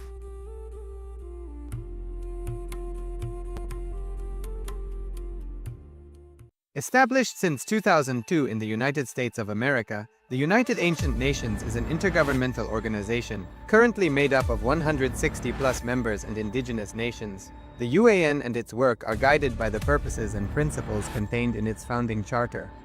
The UAN is a manifestation of the profound connection amongst indigenous peoples across the world, including African, Andean, American, European, Caribbean, Oceanic, and Asian regions, rooted in shared wisdom, sustainable practices, and deep reverence for the earth. The United Ancient Nations serves as an international cultural and diplomatic organization focused on uniting indigenous cultures globally. Our governance structure is council-based without territorial claims, led by a collective leadership through our General Secretariat. As a non-state entity with UN-style advocacy, we focus on several key areas: cultural and digital heritage preservation, indigenous diplomacy, revival of indigenous knowledge systems to solve humanity's problems, global peace, environmental preservation, health and wellness, sustained economic development, indigenous and cultural tourism. While the UAN represents numerous indigenous cultures, the United States of Kailasa serves as the first indigenous nation specifically for Hindus. Kailasa's mission is focused on the revival of the ancient enlightened Sanatana Hindu civilization with a formal governance structure including a head of state, ministers, and ambassadors. Under the leadership of SPH, Supreme Pontiff of Hinduism, Bhagavan Nityananda Paramashivoham, Kailasa has achieved recognition as a sovereign subject of international law, possessing distinctive attributes of juridical statehood. The United States of Kailasa is the main sponsor of the proposed UAN headquarters. This initiative would bring forth an estimated $100 million in revenue for the host country through summits, conferences, tourism, and development projects. The proposed UAN headquarters would represent the world's indigenous nations and peoples through its architectural design. It would blend the best of all worlds, featuring top modern architecture, the highest green building standards, and ancient Vastu architectural principles. This headquarters would serve as a central hub for indigenous diplomacy, cultural preservation, and collaborative efforts towards sustainable development and global peace. Through this initiative, we aim to create a dignified platform for indigenous leadership rooted in ancestral wisdom, cultural legitimacy, and collaborative innovation, enhancing global dialogue and regional stability. The establishment of the UAN headquarters would position a host country at the forefront of a global movement promoting indigenous wisdom while creating significant economic opportunities for the nation and its people.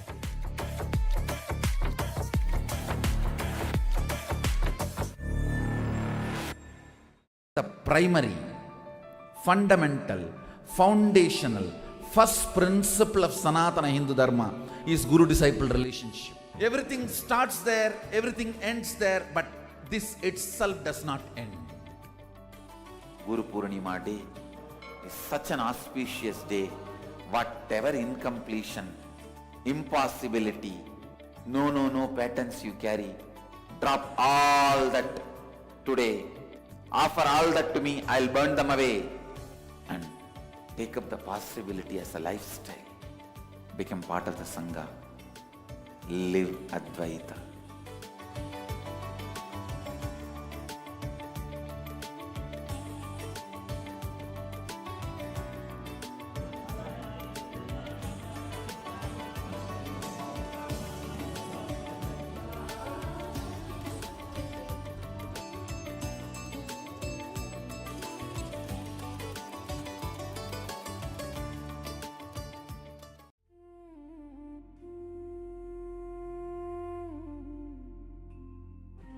When I arrived here, I was in a very, very dark space, very pessimistic, but now there's this love inside of me, there's this joy inside of me, and the belief systems are changing, so all of a sudden opportunities are everywhere. I've been learning the yoga from other sources previously, but the Swamiji's yoga is the only place from authentic source. Is really, really different. Also enjoying the pure vegetarian, organic, sattvic foods. This special yoga makes my body more flexible, and Swamiji is teaching me what is intensity, what is integrity, and what is discipline. Before coming, I twisted my left wrist during basketball game, and I barely can use my left hand. After few training, my hand can sustain my body weight, and now everything looks normal for my left hand. Starting early in the morning with some yoga to move the body, then puja to move the spirit, then these talks that really dive into my subconscious mind to really get into these root patterns of my life and to really release that emotional charge once and for all for my being. In day 28, I am complete. I think the biggest breakthroughs for me were like completion with my social circle, like my parents and relationships. So I really felt deep healing experiences. Also, I kind of manifested different powers. For example, I could do remote vision. Another thing that I manifested was body scanning. I would say the last thing that really touched me was how everything is so kind of personal. The whole experience, like people really attend to you, they care about you. You're not just a number in a program, but you're treated like a real being. So I really appreciate that. Everybody has a wonderful breakthroughs and experiences. Life-changing process once you have joined. I would recommend this to anyone who wants to make a big shift in his life, a big change. Not even just like growth, but for personal transformation and breakthroughs, because this program just brings you to the next level. If anybody is just tired of being tired and wants to do something new in his life, I encourage you to come and try PSS. Make it happen for your life. You're not gonna regret it. You're gonna love it, and you're gonna do it for yourself.